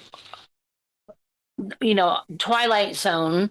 But But those songs were in two different decades. That's what's because I mentioned yeah, them recently and didn't know because we heard them on the radio, we heard a it in lot, 1982. but we didn't know Uh, when it was from. But I think the no. one was from this. I want to say the 70s, and one was from the 80s, or one was from the 60s, and one was from the 70s, something like Well, that. they started in the 60s, which Yeah. would give them the time frame of being together for 60 years. Now, I can tell you that Steve saw them back in the UK Hmm. at it was called the Brighton Dome. And he told me the story how he heard like two songs and he was like, that's it, I'm out of here. This is Yeah. terrible. This sucks. But but the Twilight Zone, a lot of people thought it was based on the actual Twilight Zone, the theory behind the song, but that was not the case. The inspiration for the song was a spy thriller kind of book that was Okay. actually So called not the TV Twilight. show. No, it was actually the Bourne Identity um, book, of course, and based on the movie, with Matt Damon. They made it into a Okay. movie, but that's where the inspiration came from, not a quote Twilight Zone, but a Hmm. spy, action thriller book called The Bourne Identity, and that's where that came. Okay. But I always liked that song. Hmm. That was a song you wanted to play when you're walking into a party and you go, "Yeah, I'm cool, Hmm. man." Yeah. And that was just a good song. Yeah, it had a good But chorus. It that's a had a long good, time. yeah. It did. It did. It did. So my number So your next, yeah. 9 is not on the list. It's a song called Dead Souls by Joy Division. Oh, And I remember them. the song was named after the 1842 Nikolai Gogol novel of the same name. And now it has a lengthy instrumental intro. The vocals don't start till 2 minutes and 13 seconds in. So halfway through the song. The song is 4 minutes and 55 seconds long. But it provided the lead singer, Ian Curtis. And I don't know if people know who Joy Division is or was, but Ian Curtis would dance like a crazy person when Right. they'd come out. And this gave him the opportunity to size up the band's live audience with his dancing. So he could dance. I guess they would start the show with this song. And there's something about this song with he always had that monotone voice. All the Joy Division songs are, you want to jump off a bridge, sort of. Flat. But he Yes. keeps chanting, they keep calling me, which is pretty haunting. Now, he doesn't mention Dead Souls in the song. Bassist Peter Hook recalled he never danced in rehearsals. He just started doing it when we were playing. And again, he said we used to do a long build up in Dead Souls because he felt it was a great way. We already said that, sizing up the audience. It was recorded during a 3-day session in 1979, October. So that's my number 9. I liked their song. What was it? Never Tear Us Apart. Yeah. I think it was, right. Never. Love tear will us never apart. tear. Or yeah. That's it. Yeah. And then they All right. became the remainder of the band. Do you know who they became? Because No. he committed suicide before they were about to do a U.S. tour for the first time, Mm-hmm. and he killed himself, which is That's sad. terrible. But the rest of the band became New Order, the band New Order, Oh my goodness, that Yeah. makes sense. and they were This more. is what you want? They were more dance. They were more Yes. happy. So I mean, they had some like depressing songs. But Well, didn't they have "This is what you want, this is what you get, this is what you want, this is what you get"? no, they had Blue Monday. Or was that? It was more Oh, yeah. 80s new wave More in the- fish. songs you'd hear in the club, like Yeah. yeah. Dance, dance, dance.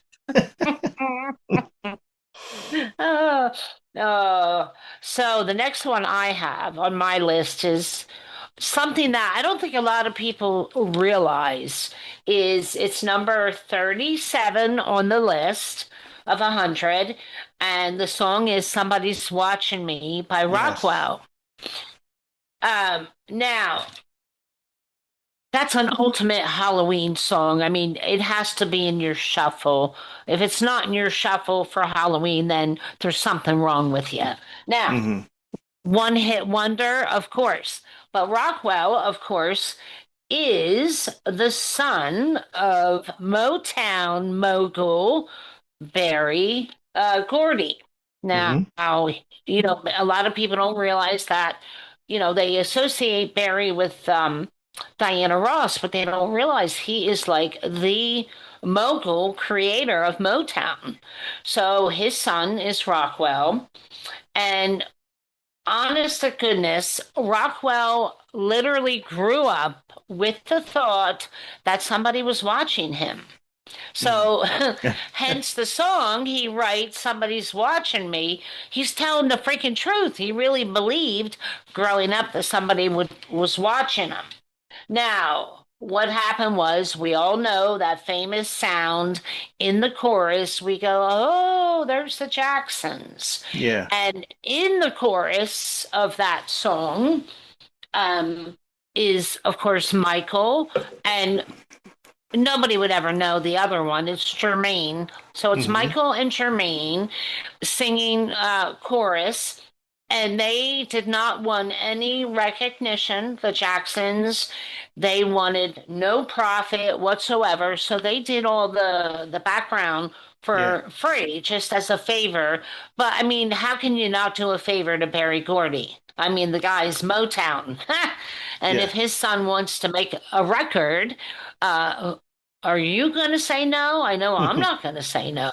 Yeah. So they also, the Jacksons were quoted as saying that, they wanted, now this kind of made me laugh, but they didn't want to interfere with any future for the guy, for Rockwell. They wanted him to have his own identity.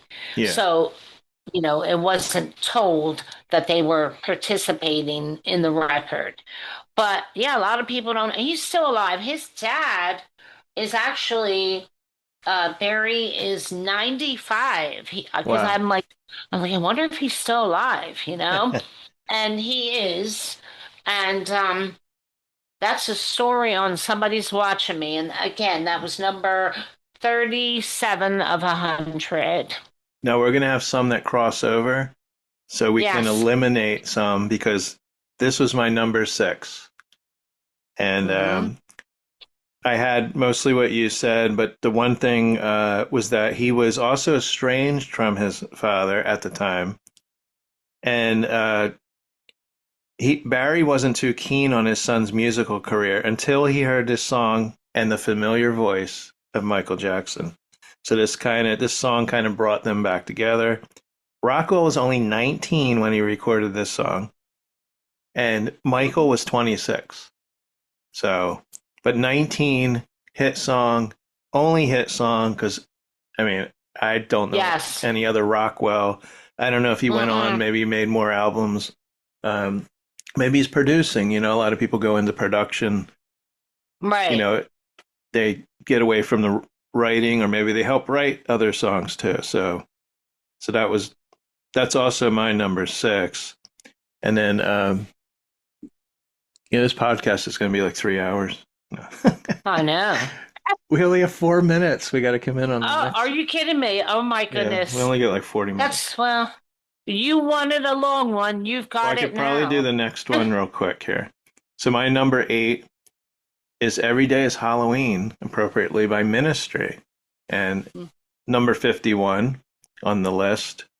And it's by the American Industrial Band Ministry, written and produced by Al Jorgensen. Now, it was originally released in 1984 as their comeback single by Wax Trax Records, with the song All Day being on the A side. So this was a B side. And in 87, this was included on the compilation album 12-inch Singles, 81 to 84. But this is a strange song. I mean, what isn't a strange song, like Halloween song? But there's a background like chant throughout it. And think of like bop, but I have darker. And also think of Depeche Mode, like People Are People, it reminded me of. Yeah. Very Depeche Mode sounding. And the song lyrics start with, well, I live with snakes and lizards and other things that go bump in the night, 'cause to me every day is Halloween. I have given up hiding and started to fight. Now, the meaning of the song has nothing to do with Halloween, per se, but it's how every day is Halloween for goth people.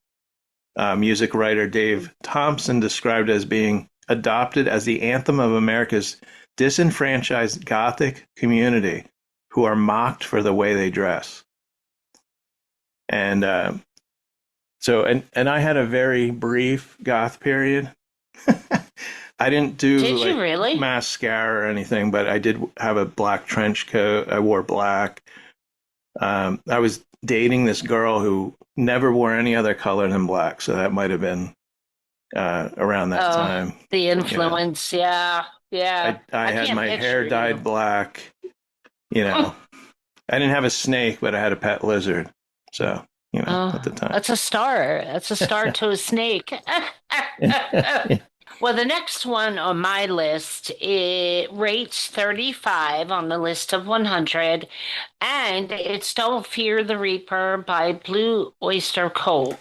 Now, this song was released in 1976, and Buck Dharma is the individual that wrote the song, and this is really bizarre.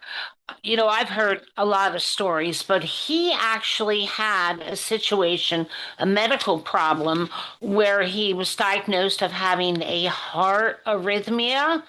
So I guess did they shock him? I don't know. But having the heart arrhythmia caused him or made him write this song, Don't Fear the Reaper. Now, most people would hear the lyrics and say, well, don't fear, the Reaper, but it means for folks to know, don't be afraid of death. So I'm kind of conflicted there. If the song means, the lyric says, don't fear the Reaper, to me that says, but again, don't be afraid of death. So here's the Reaper coming around. This guy has a heart arrhythmia, and I guess I don't know, maybe he saw the light. I don't know, but that's where that came from, of don't fear the Reaper. Don't be afraid of dying. Well, he started thinking of probably his own mortality, at the time. Right. Yes. Like I could die. Like I'm still here. Yeah. And he was probably who knows how old he was. I'm sure he wasn't that old either. So Right. that's a good song, and it's people might think it's overplayed, but I don't hear it. You'll hear it in horror movies, and you'll hear it. But I can always listen to that song. Well, need more cowbell. Yeah. See, that That's true. song is always special to me now. Need more cowbell. Yeah. And we'll always associate that song with that skit on Saturday Night Live, right? Which they made up because it's not really that really didn't happen. Right.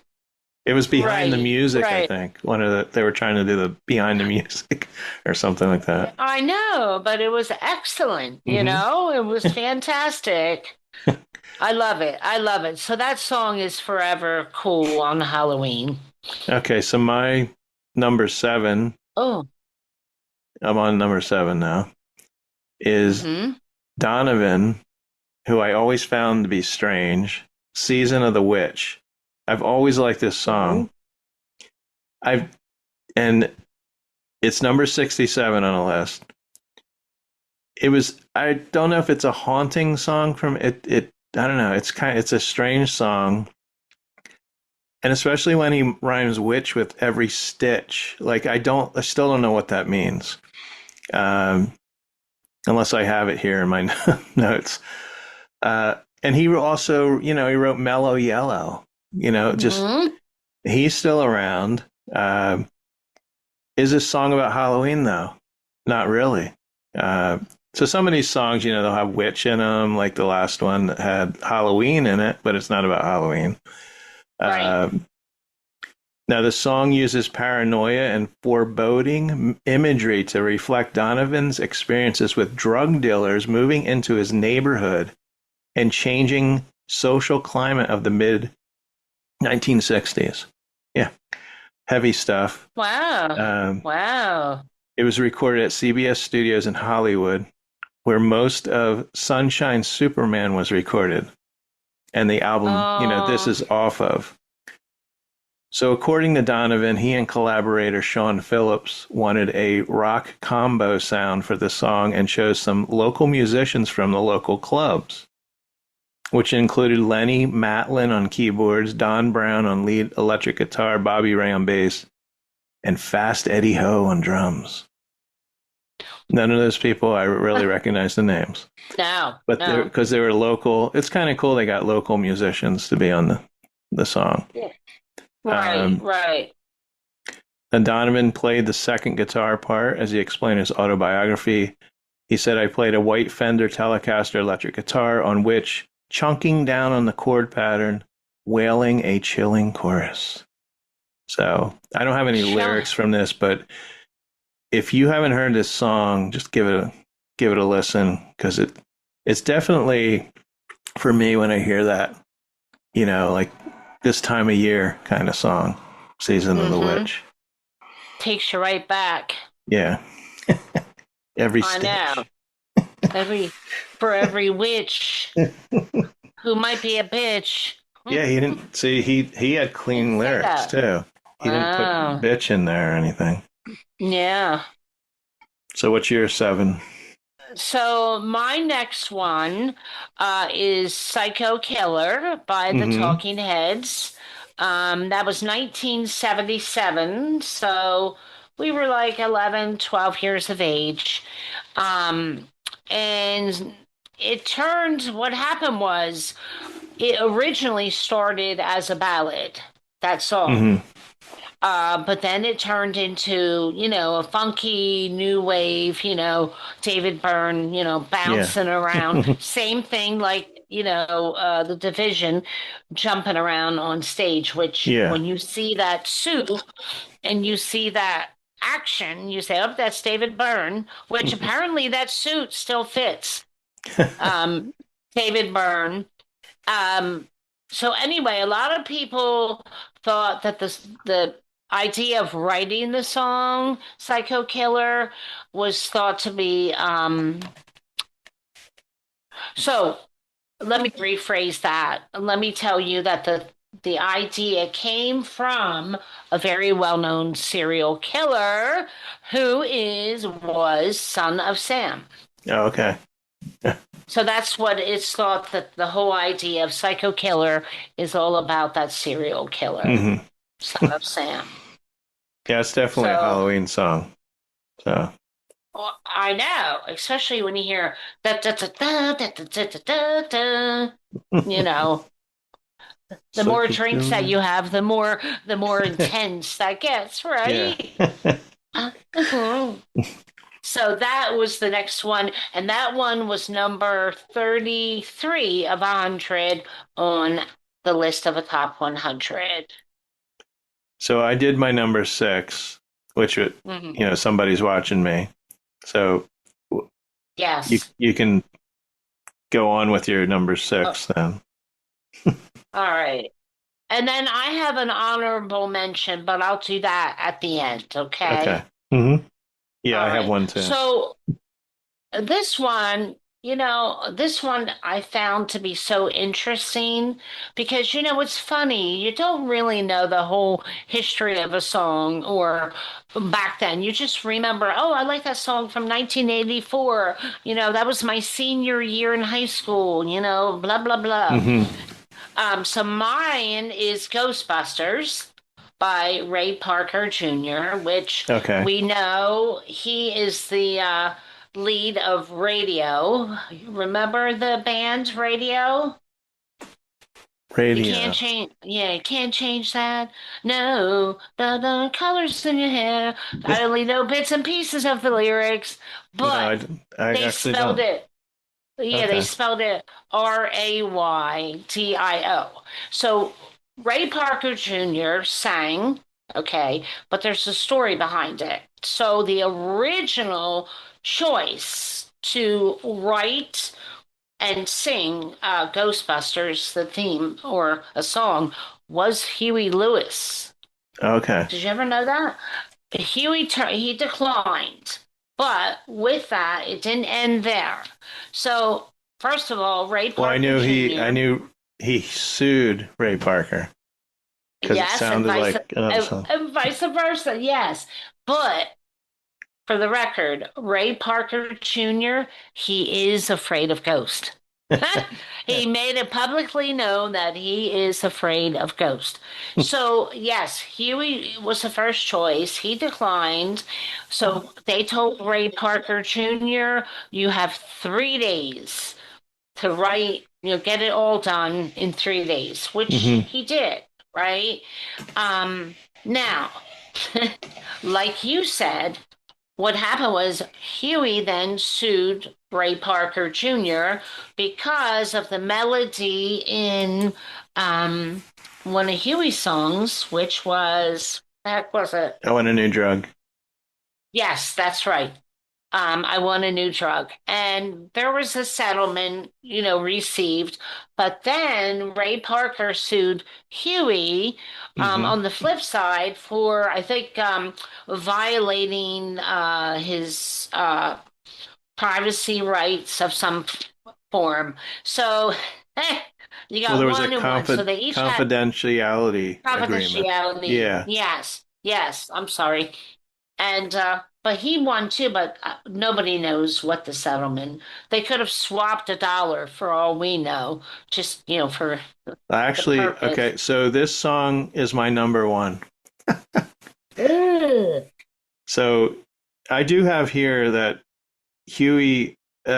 Ray Parker got $30,000 from Huey. So Well, we did.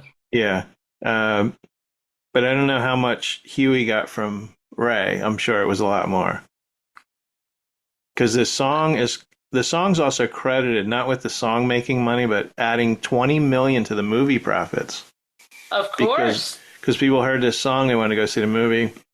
So Yeah.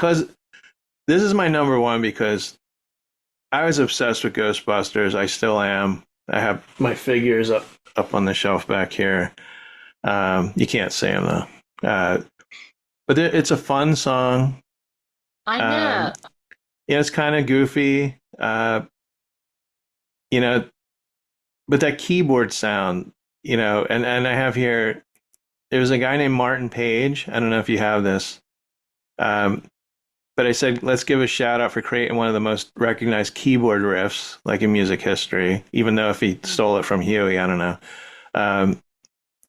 Now, Martin also was a songwriter, and he wrote a very famous song with Bernie Taupin, who was Elton John's, songwriter. Mm-hmm. Mm-hmm. So the guy that did the keyboard, came up with the keyboard sound, he also wrote We Built This City. Huh, interesting.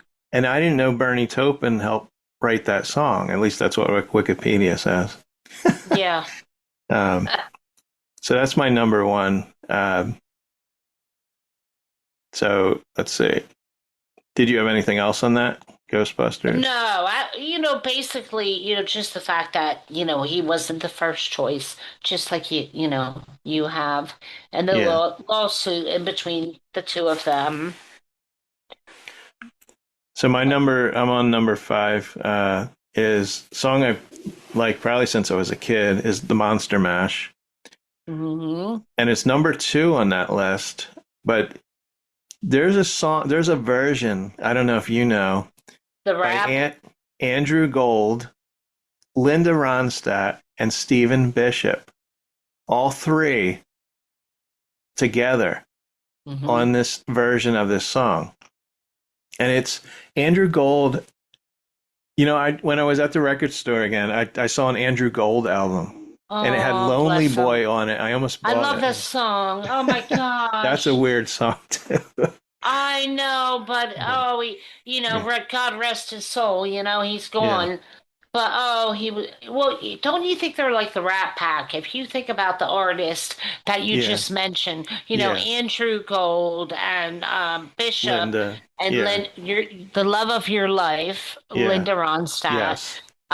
They are like the music version of the Rat Pack. Like they just all go together like peanut butter and jelly, in my opinion. Yeah. So this was Andrew Gold had a Halloween album called Halloween Howls, fun and scary music. Right. Never 1996. The album only made it to 112 on the US charts. There's another interesting song on the album called Halloween Party. It's with David Cassidy. Really? This is on Apple Music, I think. That's where I found it. I didn't even know about it until now. I was looking up Monster Mash and I found this version. And it also has some original songs and Spooky Scary Skeletons. And let's see.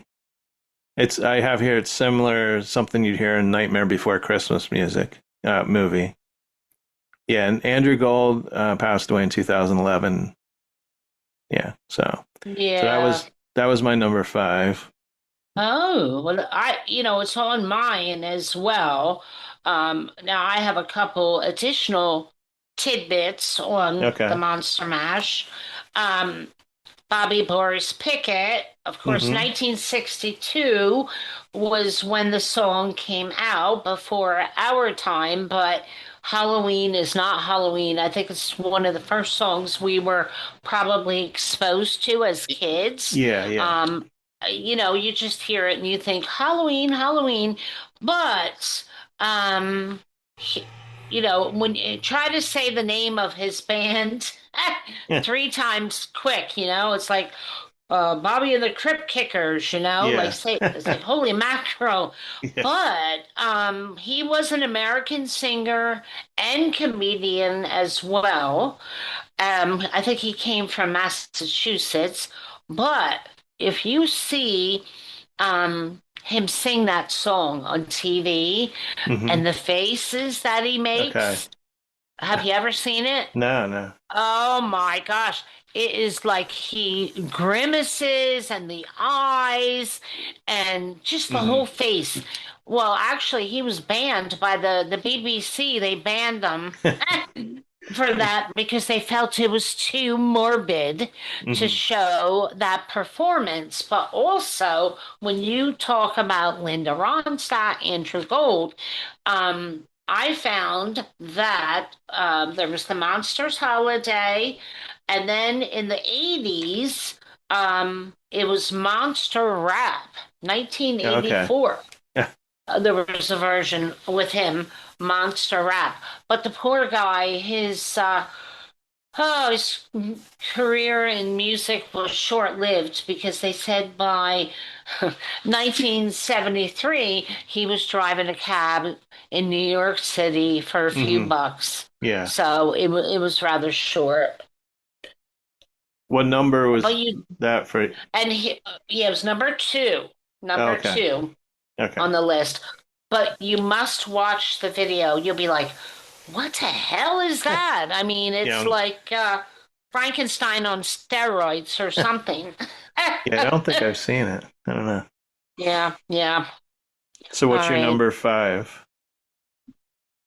So, I have well that one, and then I have one more, and then the honorary Oh, okay. one. Oh, you don't Right? have 10? No, I thought I did, but I think we had similar because I Okay. have the Monster Mash, and I think we had like three that were the same. One, two, Monster Mash, Ghostbusters, Ghostbusters, and um, um, somebody's somebody's watching me. yeah. Yeah, because I picked, Oh, okay. right? Because I still have 4, 3, and 2. Well, I did mine in reverse, but no, one, Okay. two, three. Hold on. Did I miss one? That's Oh, okay. yes, of course. No, I haven't. Here it is. Oh, my bad. So the next one I have is Dead Man's Party. Yes, I have that one Right? And too. that, do you really? Yeah. Yeah, By Oingo Boingo. I have That that was at number night. 3. That's my Yeah. number 3. No, it's 14 on mine. No, I mean on my list, I have it at number Oh, on 3. yours, of Yeah, course. yeah. So we could both Um, talk about that. yeah, we can. It was 19. I'm thinking to myself, God, there were so many great songs in like 83, 4, and Mm-hmm. 5. This is 85, Dead Man's Party. Um, and that is actually a slang phrase. And the song, they often title it, for all the nerds across the planet. Now that I thought, well, I guess we all were at some point, right? Um, but do you know that song? The album version is 6 minutes and 23 seconds. Oh, really? Yeah, but now the B side is 4.14. Um, so we do remember the movie that this song was associated with, which was Back to School with Rodney Oh, okay. Dangerfield. Okay. And that was actually the band making a cameo in that film. Hmm. So they sang it and they jumped in on the film of Back to School. And it was really a song that we all kind of loved, mostly because we all saw the film, Back to School. I don't you did, of course, Yeah. right? Yeah. Yeah. I mean, who It's been didn't a while. watch it? Yeah. Yeah. I have to Yeah, watch like it again 40 some years. I mean, I do because this remember is really Rodney. a Halloween song. And most people may have never heard of Oingo Boingo, but they've I heard of know. Danny Elfman, who, of Yes. course, wrote all the musical Wrote. scores for the Tim Burton films, and also the Simpsons theme. He wrote, and Oh, yes. he's married to someone that I loved, and what I had all her movies, and she's disappeared. Well, she came around at like I don't know, last Don't year. tell They me. had pictures of her, and she doesn't look the same, of course, because we're talking probably she hasn't been in movies in 20 some years or more. I'm gonna say Sandra Bullock. No, no, Or are we talking what's her name? Really? For some reason I thought you were not Julia madly in Roberts. love. No. No, no, no. Juliette Lewis, is it her? No. All right, I give. It's Bridget give. Fonda. And you've told me that. My bad, because I don't remember. Yeah. Oh, yes. But Yeah, he's but been married since, I had to look this up because I didn't think he was still married since 2003. So he's been married 20 well, some years, with no disrespect, I don't know if it's AI generated, but like she did go off the planet for quite some time. And have you seen the photos of That's what I her? was saying. She's turned up like in the last year. Yeah. But we Yeah, all but I mean, change, and she decided. I mean, who knows? I don't know what she's doing now, but she decided not to be in films anymore. Yeah, showbiz. Yeah, yeah. She's gained a lot of weight, and she's looks. It's kind of shocking when it when is. you haven't seen someone in that long a time. That's the thing. If it was a Yeah, progression and she was in movies, we were like, yeah, that's what she looks like now. right, I mean, look right. at Kathleen Turner and these Oh, women that right. were, they're still beautiful in a way, Bombshells. but Yeah, but yeah, time is not it is good to shocking. people. Things gravitate. We need to pull them back, okay? We Yeah. need to we need to have a little Korean skincare, but it is shocking. But I mean, all kidding aside, Yeah. something drastically, God love them. I mean, something drastically could have happened medically. I mean, I know with medications, Well, with what the hell? steroids and Yeah, I mean, the steroids gave me premature cataracts. I yeah, mean, yeah, that's what I had them done. So I know it's not like, they sat indoors with a bag of Doritos all day. We don't really know what happened, yeah, to them, but it is shocking, especially her, because whoa, it was unbelievable, and sad at the same time, you know. I'm yeah. sorry. And like I I said, gotta, I think it's because we haven't seen her in a long time. yeah. Like Well, she was a bombshell, yeah, yeah. which, So where are you? How many more songs do you all have? right. So Where are we? I have my, all right. So we're not going to count the honorable mention, but that would leave me my honorable mention and three more. Yeah, I have three. Okay, Yeah. I have two more. I have number four. Why don't I do my number four? Yeah, I think you went ahead of me or did it Okay, twice because I have three and an honorable mention. okay. All right, go ahead. So my number four is David Bowie, Scary Monsters and Super Creeps. Um, did you have this song? Nope. No. Okay. So it was Nope. number 16 on the list. It was released as the title track of Bowie's 1980 album Scary Monsters and Super Creeps. And it's notable for the lead guitar. Now the guitar is very distinct in this song. It's like a screaming guitar. It's a weird sound, and it's Robert Fripp. Um, and he also did synthesized percussion on this song. Robert Fripp was, of course, in King Crimson.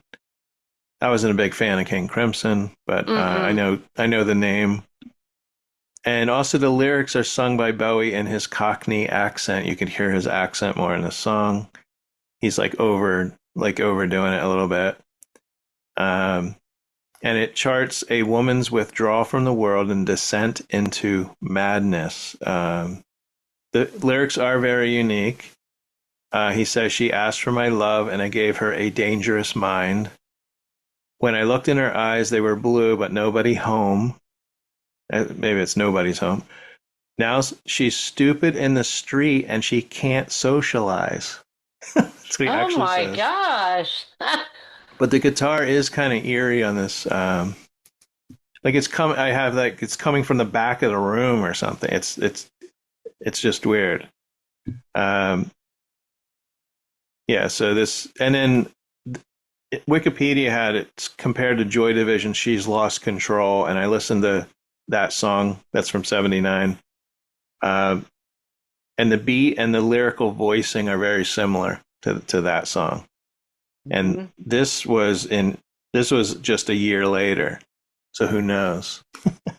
Bowie was listening to that. I think they all sat in Yeah. the same closet, and Yeah, but I love David Bowie, I do too. and I think I had this album. This had, I'm pretty sure this had "Ashes to Ashes" on it. Hmm. I wasn't a big fan of Major Tom, but "Ashes to Ashes" was a continuation of that song, and I just loved "Ashes to Ashes." I like them both. Musically, Bowie was like far ahead of his time. Like, even lyrically, musically, like it was like some of the stuff was like nothing you had heard, before. I agree. I agree. And he's missed tremendously, I know. All right. Well, what number was that on your list? 4. 4. All right. So the next one I picked was it was number 15 on the list of 100, and it's Zombie by the Cranberries. Oh yes. I've always loved the song, but when you dig into the meaning and the inspiration, it's really, really sad. I don't know if you know the whole story, but um it was based, well, the song came out in 1994, but the tragedy was 1993, which was the IRA bombings that Yeah. took place in the UK. And what happened was, a result of the bombings, these two little kids, one was 3 and the other one was 12, excuse me, 3 and 12. They were out shopping for Mother's Day cards for their mother when the bombing took place, and they both got killed. Yeah. So that was like so sad. So that is the reason that they wrote that song. It was their biggest hit ever for the Cranberries. And in 1995, the Cranberries won for the MTV Europe Awards for that song. And just like another song that we mentioned, the BBC banned that song as well because it was too violent in nature, they said. So, you don't want to talk to Steve and what he has to say every time the BBC, should ban something from TV. So that is a song by the Cranberries. Like I said, biggest hit ever. 2 kids died from the bombings, and it's really sad. Imagine buying your mother a card for Mother's Day and then you get killed. So that's the reason they wrote that song. Yeah. Very powerful song. It is. Now it means a little more. Everybody can hear a song and say, oh, the song means such and such.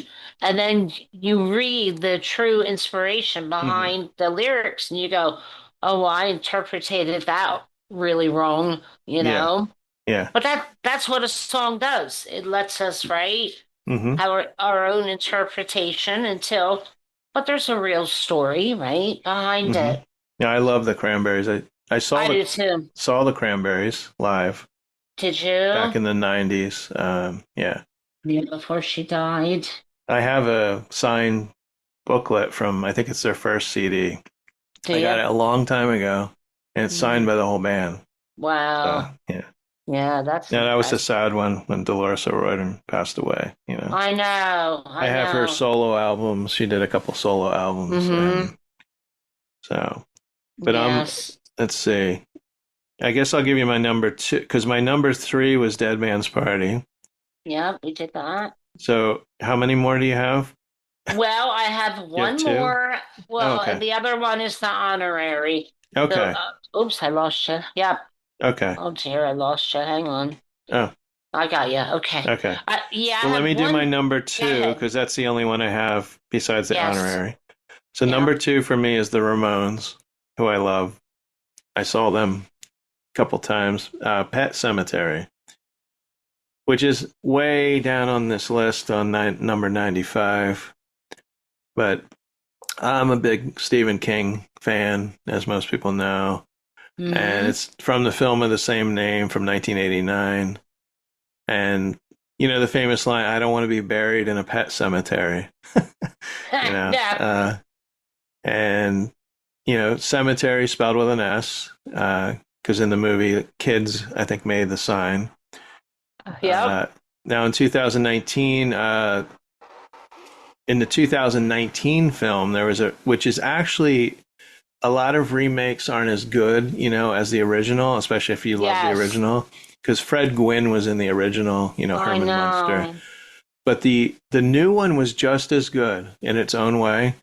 So they didn't use the Ramones. They used a band who I don't know if you've heard of them, called Starcrawler. No. They're really good rock, like Strange, like the lead singer. She must weigh like 90 pounds. She's like so skinny and but they're good. It's a good band. Now this was one of the Ramones' biggest radio hits. Stephen King was a huge Ramones fan. He invited the Ramones to his Bangor, say it properly, Yes. main home, when they were playing, I guess in New England. During the visit, he handed Dee Dee Ramone a copy of his Pet Sematary novel, and the bassist retreated to the basement. 1 hour later, he returned with the lyrics to Pet Sematary. Yeah. Isn't An that hour something? later. I mean, it doesn't, it's not Shakespeare. So. Yeah. But I always had a love for the Ramones, and I was glad to have seen them, at City Gardens, which is a really small club, up close. Of course, all the Ramones, except like Tommy Ramone, other Ramones that were in the band at one time or another, but not original, are alive, but not the original band. So, but that's always a good, and the Ramones songs are good, short. They are usually only 2 minutes long. When you see them, or when you saw them live, I think they would even play the songs faster. And they usually wouldn't talk between the songs. They probably played like 40 songs in like an hour, because in between they would go you'll hear it like on live stuff. They go 1, 2, 3, 4, and they go into the next song. I want to be it was sedated. And they just kept, and they'd probably only play an hour, Well, but they'd fit in as many songs as they could. That's why they're all so skinny and tiny. I want to be sedated. Yeah. I also like them too, because I can play those songs on electric guitar, because they're just bar chords. Yeah, I could probably do it with the drums too. Yeah, it wouldn't be bad. Wouldn't be bad at all. All right, my next song. So I have one song left. Okay. And I have the honorary mention. Okay. So this one, Superstition by Stevie Wonder. I bet you picked that as well, didn't you? No, I don't have that on the list. No. The song was, of course, 1972. Now, originally, Stevie wrote this song for Jeff Beck. Okay. But Motown, Berry Gordy, said no. This song, I know you wrote it for Jeff, but we want you to release it first. So when Stevie does a song, when he's doing the song initially, he does all of his instruments on his own before he records. So, Superstition, like I said, he did the song. He didn't want to, because he made it for Jeff Beck. And the record release he plays a clavinet. Now, do you know what a clavinet would be? No. Is it similar to clarinet? Well, that's what we think, right? Yeah. But no, a clavinet, it's an electric keyboard, and then it's got the percussive guitar like sound to it Oh, as okay. well. So a lot of people that make that funk kind of music, Mm-hmm. they use a clavinet. Now it's very popular, like I said, with the punk as well. Mm-hmm. You know how jivey Stevie Wonder is, but Mm-hmm. um, he played all the instruments while he writes all the songs, and then in session, he'll have guitarists hired to do the pieces. So at the end, Stevie said to Jeff Beck, this is the song, I wrote for you. Here Mm-hmm. it is after Stevie, and Jeff Beck was like, sloppy seconds. He's like, okay, thanks. Mm-hmm. Um, but there was hard feelings because when Jeff Beck released it, it wasn't nearly what Stevie Oh, Wonder's yeah. Yeah, release his. was. Yeah, I'm sure his went to number one, Stevie's. It did. It And Jeff did. Beck's probably got lost. Well, it Eh, made it, but not that far. Yeah. So it was kind of like thanks, but no thanks, Yeah. But that's a story on superstition. And the writing obviously was on the wall. You know, Mm-hmm. it's your song, but again, he wasn't too happy. And that made 27 on the list of top 100 Halloween. So I think that does it for our list, except we have honorable Honorable mentions. mention. I think Yeah, we we each have do. one. I picked one. I made one. Did you want to go first? Or? Yeah, no, that's fine. Okay. Because what I've done was I've crossed them all off. All Mm-hmm. right. So, as I looked at the list, I mean, there's so many Halloween Mm-hmm. songs that are worthy of making, the top 100. So the honorable mention, drum roll, goes to 1973. And that would be to Mike Oldfield, The Exorcist, Tubular Bells. Oh, yes. Okay. Now, Halloween isn't Halloween if you don't have that playing. That Mm-hmm. like really gets you into the spirit. So that song, which this is really funny, it was released on 12/26, 1973. Hmm. But what's weird about it is the 26th of December is Boxing Day for Canada Mm-hmm. and the UK. Yeah. So here's this horror, track album released. Now, very interesting about, first of all, let's talk about tubular bells and what they are, right? So,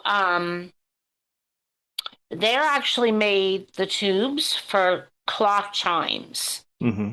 That's the story. And they had a patent on them in 1884. So now we know the history of a tubular bell and was released on Boxing Day, but by Mike Oldfield. Richard Branson, we all know the story about how he started his record company, Mm-hmm. Virgin Records, and Tubular Bells was the first album signed Oh, on okay. Branson's label, Virgin Records.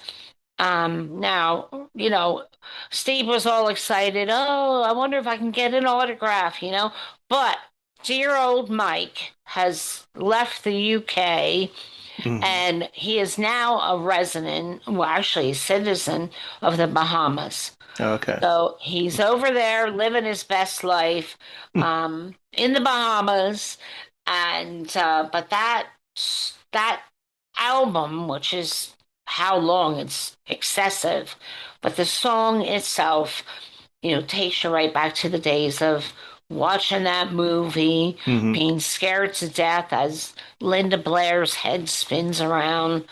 But I thought for sure it deserved an honorable mention for the 100 for And I me. think I think it actually got into the top 10 because I remember talking about that song on one of the podcasts.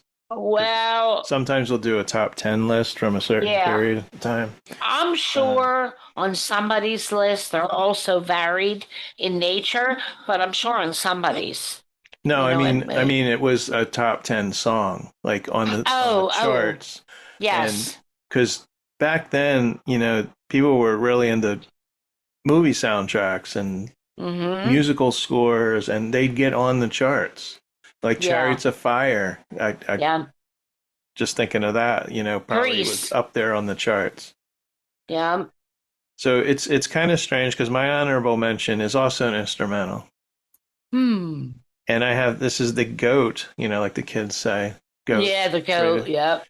Of horror movie music, along with what you just said, and along with the music from Halloween. But for me, it's Friday the 13th. And it's very simple. The that. And now it was written by Harry Manfredini in 1980. Now he's done shows recently, and maybe I'll meet him someday, but I don't have the soundtrack from the movie, but he's been to Blairstown recently. They'll have Friday the 13th people there where they filmed the first one, which is 30 minutes from me. Yeah. Now he began, working on the musical score. The decision was made to only play music when the killer was actually present, so as not to manipulate the audience. So you only hear the music when you see Jason. Mm-hmm. And then he said he also pointed out the lack of music for certain scenes. There's a scene where one of the girls is setting up the archery area. One of the guys shoots an arrow into the target and just misses her. He says it's a huge scare, but if you notice, there's no music at all. And he said that was a deliberate choice. And when something was about to happen, the music would cut out so that the audience would relax, rendering the subsequent scare more effective. Now, he came up with the sound, and it's actually key, key, key, ma, ma, ma, right? Mm-hmm. And it's actually from the final reel of the film, the first film, when Mrs. Voorhees arrives and is reciting "Kill Her Mommy." The key comes from kill and the ma from mommy. I don't know if they used, but it's him doing the sounds. Says to achieve the unique sound he wanted for the film, Manfredini spoke the two words harshly, distinctly, and rhythmically into a microphone and ran them into an echo reverberation machine. Just reverb. Mm-hmm. And he finished the original score in approximately 2 weeks. And he recorded it in a friend's basement. Because back then you just... Right. Well, even now you can record in your bathroom. But Yes, you could record in the trunk of your car. So I've been writing I had this idea for a couple years because I hardly get any time to do it, like anything. And especially I have a music program where you can actually, put the notes together, put the different tracks together. So I'm writing a song called Ghost. I have the lyrics. And I started working on it yesterday, but it took me like 2 hours just to do the first 2 sets of lyrics, the music. Like a minute. People think, like, even if you program music, it takes time. It takes creativity. And I think when it first became a thing where you go on the computer and you're you're not playing any instruments. But no, it's still an art form, and it's a hell of a lot better than AI, because AI, what are you doing? You're pushing a button, I played it for my son, and he asked me did you use AI? I said, no, and I'm proud that I'm trying to do this, so. So what did he think? Did Carter like it? Yeah, and it has kind of a Halloweenish, like that sound. There's a sound in there. like that, kind of like that music. But we'll see. I'd see if I can sing. Did you ever sing at all when you played guitar? Yeah, I sang, but I sang in a higher pitch of, yeah. All right, well, We had I a know song called Fake Styrofoam Head. Yeah, I sang that. who who wrote that song? Steve and I wrote that. Yeah. A fake styrofoam. Well, listen, I know a place where you could take vocal lessons online. Okay. So I know the person. So one last thing before we go into our last segment, which is a Give It a Listen. We have a new song to play. My friend Tim, every year, I've mentioned his list before. I think he had a summer mix list. Yes. But I want people to go check out. It's on Mixcloud, MIX Cloud. So if you go to mixcloud.com/the all one word, you can find his Halloween mix number 6. And let's see here. He's got songs from 1958 to 2025. Wow. It spans 67 years. He's got 25 tracks on here. Some of them are, Alice Cooper, or the Black Keys featuring Alice Cooper. Stay in Your Grave. I don't even know that song. I'm sorry. What is it called? Under which? Mixcloud. No, I got that right. The Woodside. Okay. And but he's got some interesting. He's got Youngblood on here. I Was Made for Loving You. Yeah. Maybe that's the Kiss song. Lady Gaga, The Dead Dance. Well, Tim has good taste, because I remember back to I think MySpace days when I actually was able to chat with Tim on a casual basis, and he used to send me little mixes back then. This goes way back, but he's got good taste. So, I still have some of his cassettes, and so he got me into a lot of the alternative, like the college type music. We called it college music back in the late 80s, like the Violent Femmes and. He liked New Order, I remember. Yeah, but I knew of bands like most people don't know, like Bjork. She came from a band called the Sugar Cubes. I was a huge Sugar Cubes fan. I actually saw the Sugar Cubes, like when Bjork was the lead singer before she went solo. So, that's how old I am. We are. Dear. So we're gonna take a little break, and then we're gonna wrap up the show, which has been it's probably the longest show ever. We're going all Joe Rogan. I don't like to say that name, but we're going all Joe Rogan here with a 3-hour, maybe not 3-hour. Well, when Jeremy and I would go longer, like last year we did 2 years ago we did Universal Monsters. We did 6 films we talked about, and you have now the thing is, I found someone that has as many notes as I have, so and it went literally 3 hours, and I split it in 2, but I'm not going to split this one in 2.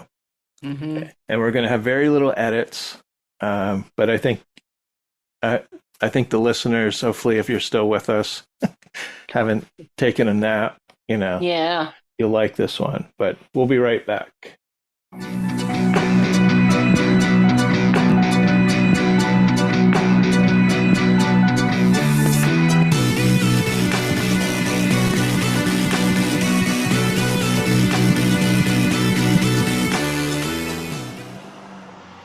Okay.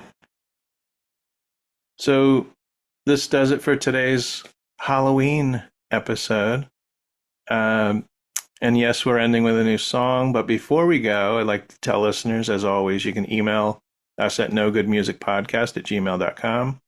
If you're a musical artist, have a fairly new single out or a new album coming out, contact us. We'll give it a listen and see if we want to include it in an upcoming episode. And Miss Fab, I'd like you to tell us about the Rock Box School and Stage before we go. Well, yes, 'tis the season as the students are getting prepared for the holiday recitals coming up. But I would just like to mention that if anybody is interested in private lessons, whether it be in person or online, either way is available to you. You may email info at the rockboxmusicschool.com. If you would like to call or text for additional information, it would be area code 941-315-6888. And just remind everybody, it doesn't matter what age you are, except for an infant. Sorry, you must wait. But we have students of all ages, including me, drum student. But please feel free to call. We can teach you anything you would absolutely love to learn. So please reach out and call us, and we'll be happy to hook you up. Now, the website, is it theelizabethfarrell.com? Yes, if you go to the website, because they've merged, Elizabeth Farrell she is the owner of all three studios. Okay. So the first two, you'll see EF Music School, and then the Rock Box is still part of Liz Farrell. You'll see that blended on the website, and you could just click on the link, and it'll take you right there. Yeah, if you look up Rockbox School of Music and Stage, or just School of Music, and type in Northport, Florida, you'll find it. But yes. I love that because, with technology, you can learn an instrument remotely, I don't know if you use Zoom or what, but go on there. There's also free video courses, music instructions, tips, tutorials. So check that out. And that is where Miss Fab works. Great place and this is a music podcast, and I love, spreading the word on that. We'll also I'll put a link in the description in the podcast, so look for that. The students love the fact when I tell them, oh, guess what? I'm now a new co-host with my dear old friend Rob. And they, it's opened so many possibilities. Music can connect us on so many levels. Oh, yeah. Yeah. And we won't give away any secrets, but music is just the way to go, and they just think it's fan. When is your next one? I can't wait to hear the next one. What's it going to be about? So, they are loving it too. And we thank the listeners who are new that have joined and able to hear Rob and I on our podcast together. Yeah, I'm very grateful Joanna's joined. So now I have, 3 co-hosts, because nobody does the podcast without me. So I have 3 co-hosts, and I think we're at our limit. Wow. Because I got to schedule. I also have to, get everybody scheduled or see what they want to do. But three people that have, 3 ideas too that maybe I wouldn't have thought of, or but today was fun. We talked a lot, We did. which is good. So, but we want to end. We have a new single we like to play for you. We have a new single we like to play for you by Ukraine-born singer, songwriter Ava Luna. It's AVALUNA, and the song is "Bleeding Pen." I chose this song because of the title, and it is a new single from her upcoming album, Tainted Silhouettes, which will be released on November 7th. And this is from the press release. Bleeding Pen is a slow-burning cinematic ballad that pairs dramatic instrumentation with Anna's haunting, ethereal vocals. The song examines guilt and memory, unraveling the tangled ways we reckon with both the pain we cause and the pain we carry. And the song explores the guilt of hurting someone through both sides. Anna shares, on one hand, it is me apologizing and admitting I never meant to hurt my lover, but it also acknowledges that through the pain, I was forced to reflect and discover things about myself I may never have realized otherwise. So she was born in Ukraine, raised in Paris, and she's now based in Los Angeles. So the record offers a meditation on memory, pain, and renewal, serving as an opening statement that captures both the intimacy of her personal story and what it means to heal. So listen to Bleeding Pen on all streaming platforms. You can find out more about Anna at preludepress.com. And because I don't think she has her own website yet, just search her name and you'll find a great article also on the song from September 18th and also a video for the song. But I want to thank Ava at Tallulah PR and Management for giving us permission to play part of Ava's new song. So we're going to end with that. And I thank you, Miss Fab. Thank you, Rob. For joining me. So until next time, remember to turn off the TV. Turn up the music.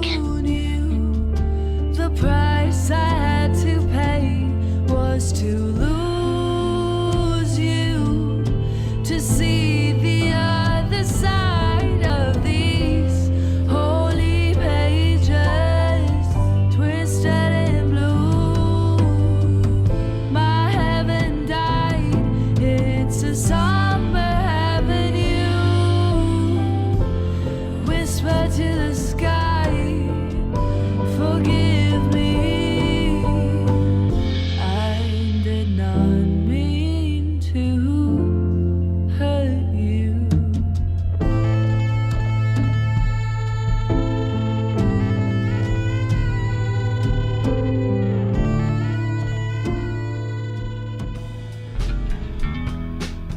You've been listening to No Good Music, intro and exit music by the band 99%. Today's episode was recorded live and slightly edited for your listening enjoyment at the Did You Say 7 Studios in Washington, New Jersey. You can find No Good Music on Apple Podcasts, Spotify, Pandora, our host site Podbean, and mostly anywhere you listen to podcasts. Be sure to follow our Facebook and Instagram pages. And as always, thank you for listening.